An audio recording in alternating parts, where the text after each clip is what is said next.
अस्सलाम वालेकुम वरहमतुल्लाहि वबरकातुहू। मुल्हिदों से, एथिसों से, यानी जो मुसलमान थे बाद में किसी रीज़न, साइंस के रीज़न या जिस रीज़न भी, जो लोगों ने खुदा का इनकार किया, उसमें सबसे बड़ा नाम है उवैस इकबाल, जो पड़ोसी मुल्क पाकिस्तान का रहने वाला इस वक्त अमेरिका में रह रहा है, जिससे अहले सुन्नत के बहुत बड़े आलिम, जिनको मैं बहुत टाइम से सुन रहा हूँ, उनकी वीडियो सुनता हूँ, वो मुल्हिदों से बात करते रहते हैं, एथिसों से बात करते रहते हैं। उन्होंने जब उवैस इकबाल से अमेरिका में बुलाकर अपने स्टूडियो में बात किया, मौलाना अल नासिर वजदी साहब, तो आप वो पूरी वीडियो देखो, मैं डाल रहा हूँ, 2.25 घंटे की वीडियो। मगर 2.25 घंटों में वो लोगों ने जो भी डिबेट किया खुदा के वजूद पर, उवैस इकबाल इनकार करता रहा कि खुदा नहीं है और ये दलील देते रहे। लास्ट में उसका रिजल्ट आप खुद देखो क्या आया, नहीं आया। मगर इसके बाद सेकंड वीडियो में डालूंगा, उसी उवैस इकबाल से हसन अल्लाह यारी ने बात किया, और दोनों के फर्क आप चेक कर लेना। अहले सुन्नत के आलिम ने बात किया, वो वजूद पे कायम नहीं हो पाया, मतलब कि वो मान नहीं पाया। कौन? उवैस इकबाल, उसने खुदा के वजूद को माना नहीं। मगर सेकंड वीडियो जब मैं डालूंगा हसन अल्लाह यारी की, तो आप चेक करना, अल्लाह यारी ने उसको मनवा लिया। तो पहली वीडियो आप ये देखें, इंशाल्लाह इसके बाद दूसरी वीडियो जो मैं हसन अल्लाह यारी की डालूंगा, इसी उवैस इकबाल के साथ पूरी डिबेट की। क्योंकि लोगों ने मुझको बोला कि बाबा जान आपने अल्लाह यारी को क्यों सपोर्ट किया, तो मैं अल्लाह यारी के अकीदे पे उसको सपोर्ट नहीं कर रहा हूं। मैं अल्लाह यारी ने जो मुल्हिदों को जवाब दिया, एथिसों को जवाब दिया, वो आज तक मैं नहीं समझता हूं किसी अहले सुन्नत आलिम ने इतना बढ़ चढ़ कर जवाब दिया होगा। मैं उस मसले पे हूं, जब खुदा का ही वजूद नहीं बचेगा तो तुम सहाबा, औलिया अल्लाह और अहले बैत का वजूद कैसे बचा पाओगे? तो ये सबसे बड़ी बात है कि अल्लाह के वजूद पे बात करना। और मैं हमेशा इस मसले पर हसन अल्लाह यारी के साथ रहूंगा, क्योंकि उसने जितना बेहतरीन जवाब दिया किसी ने नहीं दिया। ये अहले सुन्नत के आलिम की वीडियो सुनो, इसके बाद अल्लाह यारी की वीडियो आएगी। कि मैं दुनिया के हर रिलीजन को मैन मेड और इंसानी ज़हन की पैदावार कहता हूँ। तो आप मसलन आपके जो भी पॉलिटिकल व्यूज हों कि भाई इंडिया अच्छा है कि पाकिस्तान अच्छा है, it doesn't really concern to me. तो चूंकि हमारी जो फील्ड है वो पॉलिटिक्स नहीं है। जो लोग मुझे जानते हैं उनको, वो मुझे, मैं 2002 में एथीस्ट हुआ था और 2008 से मैं पब्लिकली डिक्लेयर्ड एथीस्ट हूँ। और 2008 से लेकर 2023 तक पिछले 15 सालों में मेरे मौक़िफ़ में 1 इंच की भी तब्दीली नहीं आई। ठीक है, चलें। तो मेरे ख्याल से अब हम अपने मौजू पर आते हैं, और मौजू जो हमने मुंतखब किया था वो है एग्जिस्टेंस ऑफ गॉड। लेकिन जाहिर है कि इस चीज़ का ताल्लुक जिस तरीके से एक मज़हब में यकीन करने वाले शख्स से है, मसलन मुझसे है, उतना ही आपसे इस माना है कि आप सिक्के का दूसरा रुख हैं। और वो दूसरा रुख इस तरह है कि भाई आप ये बिलीव करते हैं कि आप एथीस्ट हैं। अब मुझे आप थोड़ा सा, और मेरे ऑडियंस को और अपने ऑडियंस को भी आप ये समझाएं कि एथीज़म है क्या, यानी आपका एथीज़म क्या है, या आपका एथीज़म कोई जो एक पॉपुलर ओपिनियन है उससे मुख्तलिफ है या कुछ और है?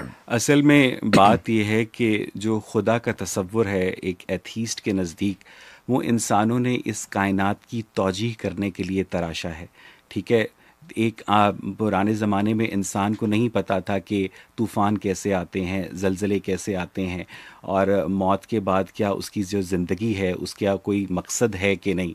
तो एक दिन एक शख्स ने दावा किया कि भाई तुम्हें पता है कि इस कायनात को एक देवता ने बनाया है, इस कायनात को एक खुदा ने बनाया है। ठीक है, तो कुछ लोगों ने उसको फॉलो किया, जिसके नतीजे में जो मुख्तलिफ मज़ाहिब हैं वो वजूद में आए। तो बेसिकली जो बर्डन ऑफ प्रूफ है ना वाजदी साहब, वो आपके ऊपर है, क्योंकि आप लोग ये दावा करते हैं कि इस कायनात से मावरा कोई ऐसा अल्लाह है, कोई ऐसा खुदा है, कोई ऐसा भगवान है, कोई ऐसा। मैं भी बर्डन ऑफ प्रूफ की बात नहीं कर रहा हूँ, मैं सिर्फ ये कि एथीज़म क्या है, मैं वही वर्ल्ड व्यू दे रहा हूँ। I am coming back to that point कि ये दावा जो है मजहबी कैंप करता है कि इस कायनात का कोई खुदा है। ठीक है, और जो इल्हाद है, जो एथीज़म है, वो समझता है कि हमारे पास ऐसा कोई कंक्लूसिव एविडेंस नहीं है, including your divine books, including all your rituals, जिसकी बुनियाद पर हम ये बात कंक्लूसिवली कह सकें कि वाकई ये जो आप लोगों का मजहब है ये वाकई ये डिवाइनली ओरिएंटेड है या ऊपर से आया है। ये एथीज़म है। तो एथीज़म बेसिकली डिनाइल है ऐसे किसी दावे का कि कायनात से मावरा कोई भी क्रिएटर है। ठीक, तो यानी कंक्लूसिव आर्ग्यूमेंट का मसला है कि अगर क्या आपके पास खुदा के न होने का कोई कंक्लूसिव आर्ग्यूमेंट है? हमारे पास खुदा के ना होने का कोई कंक्लूसिव एविडेंस नहीं है, लेकिन हमारे पास उस अल्लाह के ना होने का कंक्लूसिव एविडेंस है जिसकी परफॉर्मेंस अपने 3 मज़ाहिब, 1,24,000 अंबिया और 4 किताबों में हमें लगता है कि बहुत ज़्यादा मुतासिर कुन है। ठीक है, आपके पास खुदा की, चूंकि मौजू खुदा का वजूद है, अभी हम मजहबी खुदा के ईसाई वाला वर्जन है कि इस्लाम वाला वर्जन है, उस पर तो बात ही नहीं कर रहे हैं। हमारे पास किसी हम भी ये बात कर कायनात रहे के क्रिएटर का कोई भी एविडेंस, कंक्लूसिव एविडेंस आपके पास नहीं है। आपको नहीं लगता कि the absence of evidence is not the evidence of absence? You are absolutely right, and you are using Carl Sagan's phrase which he used for extraterrestrial beings, जो उसने aliens के लिए इस्तेमाल किया था कि absence of evidence is not evidence of absence। और चूंकि आप ये गॉड के लिए यूज़ कर रहे हैं तो मुझे आपके इस यूजेज के ऊपर कोई एतराज़ नहीं है। आप ठीक कह रहे हैं कि absence of evidence is not evidence of absence। ठीक, तो फिर अगर यही बात है तो ये पोजीशन क्या अब इसमें एरर नहीं आ जाता कि भाई हम इसलिए इस चीज़ में बिलीव नहीं कर रहे हैं कि चूंकि हमारे पास कोई कंक्लूसिव एविडेंस नहीं है, जबकि हम ये भी मानते हैं कि एविडेंस ना होने का मतलब ये नहीं है कि वो चीज़ ना हो। हमें ये तो सेल्फ कॉन्ट्रडिक्शन है। बिल्कुल ऐसा नहीं है, क्योंकि जैसे कि absence of evidence is not evidence of absence, इसी तरह जो एब्सेंस ऑफ एविडेंस है वो भी किसी चीज़ की मौजूदगी का सबूत नहीं है। ठीक है, हम तक जिस खुदा का तारुफ करवाया गया है ना वाजदी साहब, वो याकूब से कुश्ती लड़ता है। हम तक जिस खुदा का तारुफ करवाया गया है वो दुनिया के अरबों इंसानों में से एक शख्स को अपना महबूब बना लेता है। नहीं, ठीक है, हम फिर उधर जा रहे हैं कि जहां अभी हमारा वो डिबेट का टॉपिक ही नहीं है, हम सिर्फ simple the concept of God इसके ऊपर बात कर रहे हैं। ठीक है, तो हमारे अब उस खुदा ने किस मजहब की किताब में क्या किया, हमारे पास डिफरेंट कोई स्टोरी। एविडेंस नहीं है कि ऐसा कोई भी जो क्रिएटर है वो इस टाइम और स्पेस के फैब्रिक से बियॉन्ड एग्जिस्ट करता है और उसने अदम से इस कायनात को वो वजूद में लेकर आया है। हमारे पास ऐसा कोई एविडेंस नहीं है।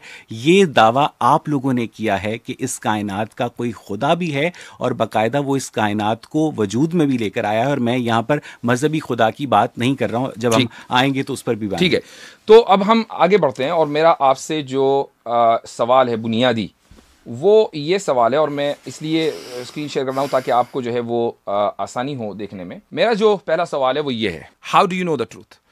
जो कि जाहिर सी बात है कि हमारा जो सारा झगड़ा है वो ये है कि खुदा सच है या खुदा सच नहीं है।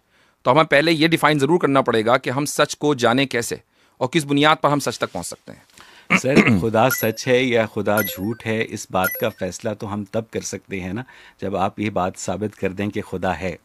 ठीक है, जब तक अभी आप यही बात साबित नहीं कर सकते। नहीं, मैं साबित उस वक्त करूंगा ना जब आप ये कहेंगे कि इस तरह साबित करो, उस तरह नहीं। मेरे यानी आप अगर ये कहें, आप अगर मुझे सिर्फ इस बात का जवाब दे दीजिए कि इस कायनात का जो भी क्रिएटर है आपके नजदीक वही अल्लाह ताला है जो कि कुरान मजीद का मुसन्निफ। हम स्टेज बाय स्टेज चलेंगे। नहीं सर, तो मुझे थोड़ा सा मार्जिन दीजिए, क्योंकि आप अपने सवालों की ओरिएंटेशन बिल्कुल तय कर सकते हैं, लेकिन मैं ये समझने की कोशिश कर रहा हूँ और मैं अपने ऑडियंस को ये समझाने की कोशिश कर रहा हूँ कि अल्लामा वाजिदी के नज़दीक इस कायनात का जो क्रिएटर है ये वही अल्लाह ताला है जो कि कुरान मजीद का मुसन्निफ है, या ये कोई और हो सकता है? बस वही है, बस ठीक है। उस तक पहुंचने के लिए हमें एक रास्ता तय करना पड़ेगा, हम एकदम कंक्लूजन के ऊपर जंप नहीं कर सकते। तो आपके नजदीक जो अल्लाह है, जो कॉन्सेप्ट ऑफ गॉड है, ये वही अल्लाह ताला है जो कुरान मजीद में सूरह अबू, लेकिन वो आपके नजदीक नहीं है ना, वो आपके नजदीक नहीं है। अच्छा, आपके नजदीक नहीं है। आपका मसला ये नहीं है कि मुझे अल्लाह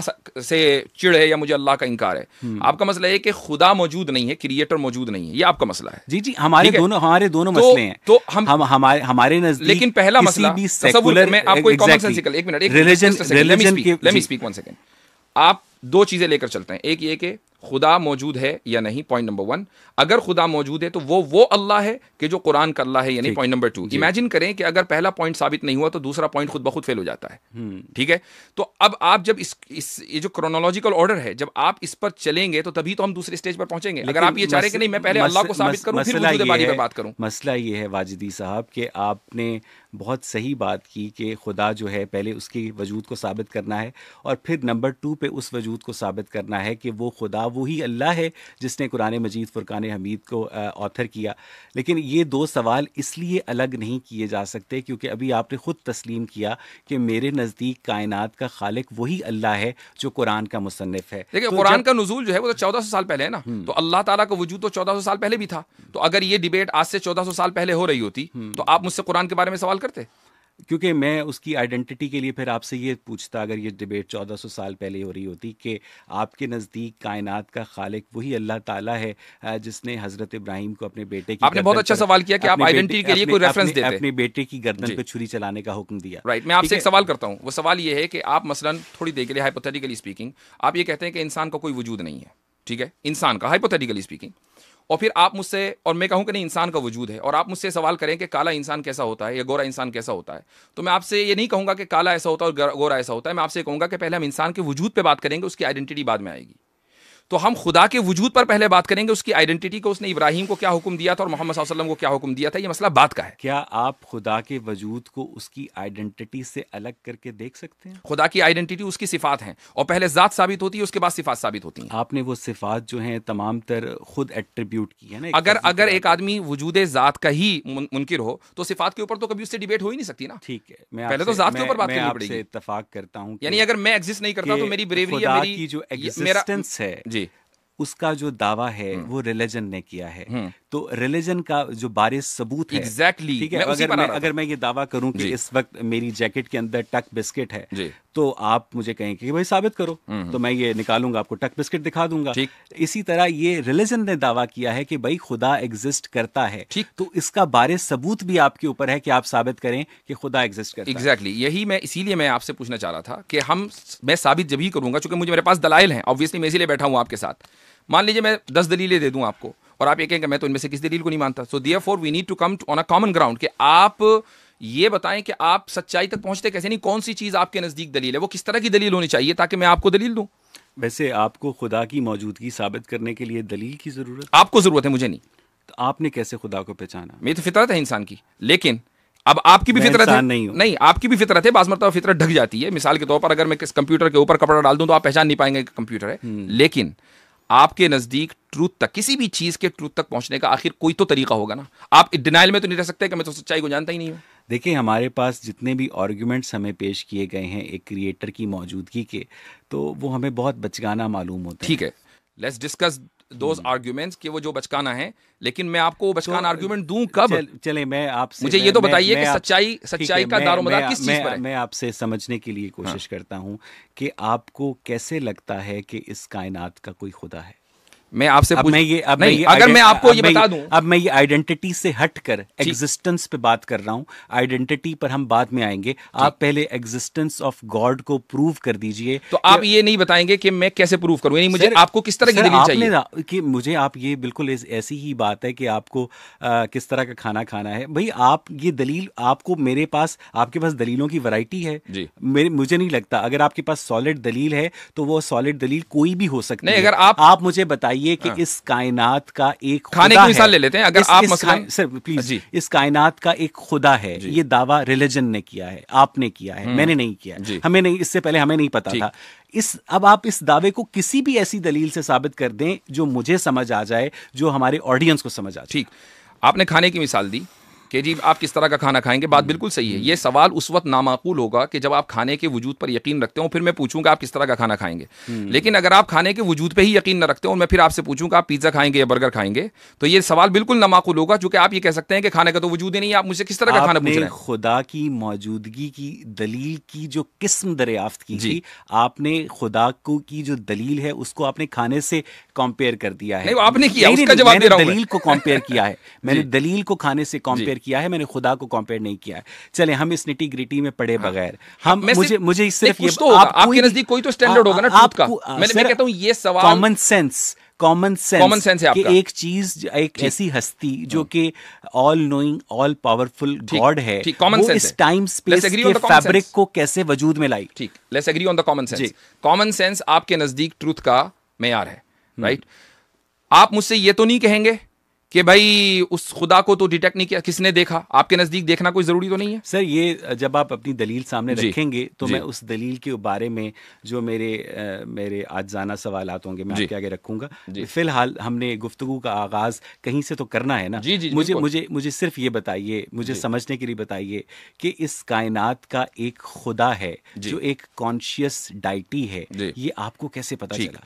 अब हम आ जाते हैं, आपने जो अभी थोड़ी देर पहले बात की बर्डन टू प्रूफ, जी। ठीक है, हम बर्डन टू प्रूफ पे ही बात करते हैं पहले। आप जो मुल्हिदीन का एक जो कॉमन तरीका होता है वो ये कि नहीं जी, ये तो मोमिनीन का काम है कि वो खुदा के वजूद को साबित करें, हमने तो दावा किया ही नहीं। जी बिल्कुल। आपने अपनी जो किताबें लिखी हैं जिसमें आपने ह्यूमन हिस्ट्री लिखी है पूरी, अभी हालांकि मैंने वो किताबें नहीं पढ़ी हैं, आपने जो मुख्तसर उसका तारुफ कराया है उसमें आपने क्या लिखा कि भाई इंसान रह रहे थे और अचानक थंडर हुआ, अर्थक्वेक आया, फ्लड आया। अब लोगों को ये पता नहीं था कि करें क्या, तो किसी ने कहा कि नहीं ये देवता ने बनाया है मैंने ये सारे आपको काम। कहा कि ये मैंने अपनी किताब में लिखा है। आपने कहा ना कि ह्यूमन हिस्ट्री। नहीं, मैं ये जो है जी, एंथ्रोपोलॉजी का मौजू है। ठीक है, ये आप इसको ये मानते हैं? साइको एनालिसिस का मौजू आप इसको है। तस्लीम जी, करते मैं हैं? इसको तस्लीम करता ठीक हूँ, है, लेकिन ये मैंने अपनी किताब में नहीं ओके, लिखा। मैं अपनी इस बात को वापस ले लेता हूँ, कोई मसला नहीं है, बाद में तो आदमी भूल चूक हो जाती है, लेकिन बहरहाल आप इसको तस्लीम करते हैं। जी। अब मुझे एक बात बताइए कि जिस आदमी ने ये कहा कि ये सारी चीजें देवता ने बनाई हैं, इंसान तो उससे पहले भी थे, वो तो किसी देवता के कायल नहीं थे। इसका मतलब ये कि आप ये कह रहे हैं कि एथीज्म जो है वो डिफॉल्ट पोजीशन है, तो दावा फिर आपका हुआ असल। एथीज्म जो है जी, डिफॉल्ट पोजीशन है। जी, आप ठीक ये है? कह रहे हैं। आपने एक नई चीज मुतारिफ करवाई, ठीक है, ठीक। आपने ये कहा कि हमने बताया कि नहीं, एथीज्म डिफॉल्ट पोजीशन नहीं है, बल्कि there is a creator of the universe. नहीं नहीं, ठीक है? इंसानियत के आगाज में लोग एथीस्ट थे। सर, इंसानियत से पहले कायनात तखलीक हो चुकी थी ना आपके नजदीक। लोग उस तो इंसान कायनात थे ना। उस कायनात का खालिक कौन था? ये इसका दावा आपने किया कि इस कायनात का खालिक खुदा था। ठीक है। अब आप साबित करें कि इस कायनात का मेरे खालिक खुदा आपकी था। स्क्रीन के ऊपर यहाँ दो अगर आप देख लें, ये कॉलिंस डिक्शनरी है, इसमें जो बर्डन टू प्रूव अगर आप डालेंगे, इसमें जो एंट्री है वो ये लॉ में, a claimant is someone who asks to be given something which they think they are entitled to. ठीक है, सिंपल सी बात है। आप मुद्दई अगर हैं, यानी मिसाल के तौर पर मैं अपने मकान में रह रहा हूं और आप आकर ये दावा करें कि यासिर साहब ये मकान मेरा है, ठीक है, तो मुद्दई आप होंगे, मैं मुद्दाले होऊंगा, ऑब्वियसली बात है। तो बर्डन टू प्रूफ आपके ऊपर आप होगा। बर्डन ऑफ प्रूफ लेने को तैयार नहीं सुन हैं। लीजिए, मैं मुद्दई, आप मुद्दई होंगे और मैं मुद्दाले होऊंगा।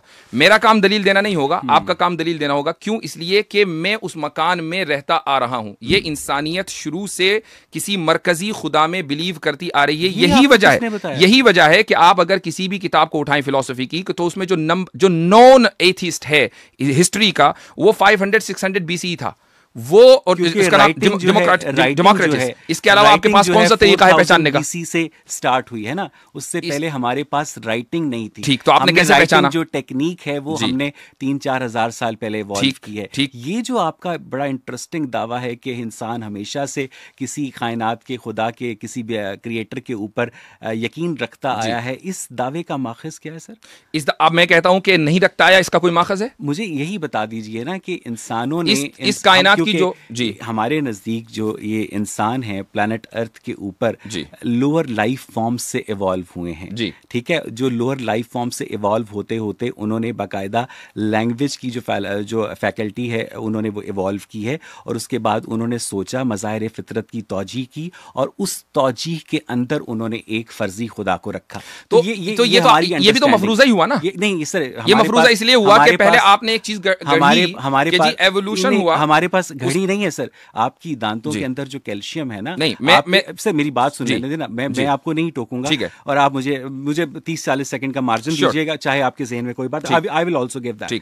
आपके दांतों में जो कैल्शियम है ना वाजदी साहब, आपके खून में जो आयरन है, आपकी हड्डियों में जो फास्फोरस है, वो इस प्लैनेट अर्थ के ऊपर पाए ही नहीं जाते। ये एलिमेंट्स, ये एलिमेंट्स स्टार्स सुपरनोवा होने से वजूद में आते हैं, और उसके बाद जब इन एलिमेंट्स की बम्बार्टमेंट हुई है अर्थ पर, तो यहाँ पर वो लिविंग कंडीशंस जो हैं वो इवॉल्व हुई हैं, जिसके नतीजे में लाइफ इवॉल्व हुई है। ये एक साइंटिफिक बैकग्राउंड से हमारा पर्सपेक्टिव है, और इसीलिए हम समझते हैं कि जो खुदा का तसव्वुर है वो हमेशा से इंसानों का नहीं है।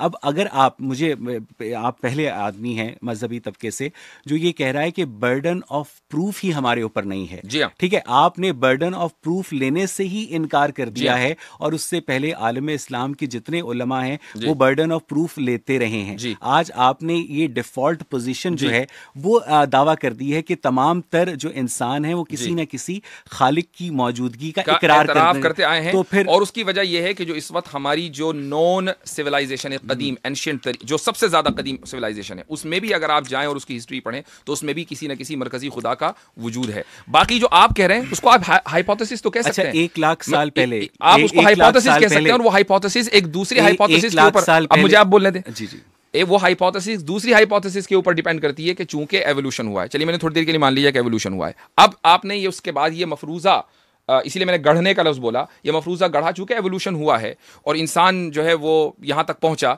तो उसने शुरू में खुदा के वजूद का इदराक कर लिया होगा, ये मुमकिन नहीं है, यकीनन किसी ने उसको बताया होगा, लिहाजा जो इस्टेब्लिश और बाय डिफॉल्ट इंसान की जो पोजीशन है वो एथीज़म है। ये मफरूज़ा नहीं तो और क्या है। जबकि अगर हम एंथ्रोपोलॉजी पढ़ें, होल्ड ऑन, जबकि हम एंथ्रोपोलॉजी पढ़ें या इसी तरीके से जो इस वक्त सिविलाइजेशन है, एंशिएंट सिविलाइजेशन है, आप ग्रीक सिविलाइजेशन में चले जाएं, आप इजिप्शियन सिविलाइजेशन में चले जाएं, आप इंडियन सिविलाइजेशन में चले जाएं, या उससे पहले जो टर्की में इस वक्त सबसे कदीम सिविलाइजेशन के आसार मिले, हर जगह इन तमाम जगहों पर एक मरकजी खुदा का तसव्वुर पाया जाता है। अच्छा, मुझे ये बताएं कि बाय डिफॉल्ट पोजीशन इल्हाद कैसे हो सकता है, जबकि इल्हाद खुदा का इनकार है, जब खुदा का दावा ही बाद में किया गया है इंसान की तहजीब के इर्तिका के दौरान, तो जो डिफॉल्ट पोजीशन एथीज़म कैसे हो सकती है? हम तो न्यूट्रल पोजीशन, यही तो मैं कह रहा हूं, हम तो न्यूट्रल, आपने तो मेरी बात की तस्दीक कर दी। हम तो न्यूट्रल पोजीशन पर थे कि जनाब हम नहीं जानते। आपने मेरी बात की तस्दीक कर दी कि डिफॉल्ट पोजीशन नहीं है। मैंने आपकी बात की तस्दीक कर दी, मुझे सिर्फ इतना बता दें जी, 1 लाख साल पहले प्लैनेट अर्थ के ऊपर इंसान रहते थे? I don't know. You don't know? No, I don't know. आप कभी शिकागो के फील्ड म्यूजियम में गए? गया हूंगा, लेकिन आई डोंट नो। नहीं, आपको पता है कि जो एनाटॉमिकली मॉडर्न ह्यूमंस हैं वो इस प्लैनेट अर्थ के ऊपर 2.5 लाख साल, क्या हम इर्तिका पर बहस कर रहे हैं? नहीं, मैं सिर्फ आपकी मैं अंडरस्टैंडिंग की बात कर रहा हूँ कि आपके नजदीक जिस तरह बहुत सारी चीजें आपको नहीं पता। अच्छा, अब चले, मुझे नहीं पता होंगी। हाँ, मुझे भी नहीं पता। वाजिदी साहब, इंसान इस प्लैनेट अर्थ के ऊपर कब से है? अल्लाहु आलम। आपको हजरत आदम का नहीं पता? नहीं, हजरत आदम का पता है, लेकिन ये नहीं पता कि वो कब आए थे, ये हमें बताया नहीं गया। अच्छा, इसका मतलब ये है कि जो तारीख इब्ने कसीर है उसके अंदर ये लिखा गया है कि जहाँ तक मैंने पढ़ा है, correct me if I am wrong, आप यस यू आर रॉन्ग, तो पहले मेरी सुन तो लेना सर। नहीं, मुझे मालूम है आप क्या कहना चाह रहे हैं, आई नो, कि हजरत आदम से लेकर हजरत मोहम्मद सल्लल्लाहु अलैहि वसल्लम तक 80 नस्लें का उनका फासला है। ये बात तारीख इब्ने कसीर में लिखी है, गलत लिखी है। ठीक है, आपके नजदीक हजरत आदम जो हैं वो इस प्लैनेट अर्थ पर कब थे? आई डोंट नो, आपको नहीं पता। इवन आपके पास वो 1 लाख साल पहले भी हो सकते हैं। हाँ, सही है, लेकिन बहुत सारे वो 2 लाख साल भी पहले भी हो सकते हैं, क्योंकि इसमें रिलीजन का कोई लेना देना नहीं है। रिलीजन का ताल्लुक है, वो पहले मुसलमान थे जी, तो अल्लाह ताला के नबी थे। ये हिस्ट्री से ताल्लुक करती है, रिलीजन से नहीं। आपके पास भाई आप भी बताइए कि अगर अल्लाह के नबी थे तो क्या हर अल्लाह के नबी का नाम हमें मालूम होना जरूरी है? 1 लाख के करीब से जायद जो है अंबिया हैं, कुरान में 1 लाख से जायद अंबिया का नाम है? नहीं है, बल्कि अक्सर अंबिया का नाम हमें नहीं पता है। अच्छा, इसलिए कि हमारी हिदायत का जो डिपेंड करता है, इस पे नहीं करता कि हजरत आदम कब थे, इस पे डिपेंड करता है कि हजरत आदम मुसलमान थे और उस पर हम तस्लीम करते हैं। अब वो कभी भी हो सकते हैं। अच्छा, हजरत आदम पहले इंसान थे? फिर हम एवोल्यूशन के ऊपर जा रहे हैं। नहीं, एवोल्यूशन पे नहीं जा रहे। ये एवोल्यूशन ही का सवाल है। नहीं, एवोल्यूशन का सवाल नहीं, एवोल्यूशन ही का सवाल है। चलें, अगर आप वो अव्वल बशर थे, उनसे पहले कोई इंसान, अल्लाहु आलम, आई डोंट नो। ठीक है, आप कब थे वो? ये भी जब भी होंगे, अभी तो बताया मैंने। कहाँ थे वो? आई डोंट नो, आपको ये भी नहीं पता। अच्छा, आपको ये पता है कि हजरत आदम के कितने अरसे के बाद हुजूर सल्लल्लाहु अलैहि वसल्लम इस्लाम लेकर आए? अगर मुझे ये पता चल जाए तो मैं ये ना बता दूं आपको कि हजरत आदम कब थे। ठीक है, तो इसका मतलब ये है कि जो डिवाइन गाइडेंस आपके पास है, जो कुरान मजीद आपके पास जिब्राइल लेकर आया, उसने भी आपको ये नहीं बताया, इसलिए कि ये इन्फॉर्मेशन इररेलेवेंट है, हमारे नजदीक रेलेवेंट है, क्योंकि आपका मौजू रिलीजन नहीं है, आपका मौजू हिस्ट्री है। ठीक है, मेरा मौजू रिलीजन है, क्योंकि रिलीजन का जो रिलीजन की जो बुनियाद होती है वो हिदायत है इंसान की, और हिदायत का ताल्लुक इससे नहीं है कि आदम कब थे और कब नहीं थे। ये बताइए कि अल्लाह ताला ने या क्रिएटर ने इस कायनात को कब बनाया? I don't know. और जो साइंस का ये सवाल आप वही कर रहे हैं, ठीक है, ये वही सवाल हैं जो कैसर भाई साहब ने किए थे। अच्छा ठीक है, मुझे एक बात और इसके ताल्लुक से मजहब की कोई पोजीशन नहीं है, बल्कि हम साइंस की पोजीशन एक्सेप्ट करने के लिए तैयार हैं। अगर साइंस ये कहती है, अगर साइंस का ये दावा है कि जी 14 बिलियन साल पहले कायनात वजूद में आई थी बिग बैंग के बाद, हमें कोई मसला नहीं है, हमें कोई मसला नहीं है, आ सकती है। अच्छा मुझे ये बताइए कि अगर अल्लाह ताला या क्रिएटर, इस अब हम गुफ्तगू के असल धारे में मुझे लग रहा है हम शामिल हो रहे हैं, इस कायनात को अदम से वजूद में लेकर आए थे, तो टाइम और स्पेस को क्रिएट उन्होंने किया, उससे पहले वो टाइम और स्पेस के अंदर एग्जिस्ट ही नहीं करते थे। ठीक। तो जो चीज़ टाइम और स्पेस के फैब्रिक में एग्जिस्ट ही नहीं करती है, साइंस के नज़दीक वो एग्जिस्ट ही नहीं करती है। तो इसका मतलब ये है कि आपके नज़दीक, late me complete my question, I will not interrupt you. जो चीज़ टाइम और स्पेस अगर क्रिएटर अदम से वजूद में लेकर आया, तो वो खुद अदम में कैसे एग्जिस्ट करता था, और इस यूनिवर्स को बनाने का रॉ मटेरियल जो कि हमारे पास 75% हाइड्रोजन है, ये यूनिवर्स जो है, इस कायनात को बनाने का रॉ मटेरियल वो क्रिएटर कहाँ से लेकर आया? ठीक। आपने दो सवाल किए कि वो आदम में कैसे एग्जिस्ट करता था। वो आदम उसके लिए नहीं था, वो आदम मेरे और आपके लिए था। उसका तो वजूद ही वजूद था। Point number 1। अब मैं जवाब दे दूं आपको, जवाब दे दूं। नंबर 2, आपने कहा कि रॉ मटेरियल कहाँ से लेकर आया। अगर उसको रॉ मटेरियल कहीं से लाना हो तो फिर वो क्रिएटर किस काम का?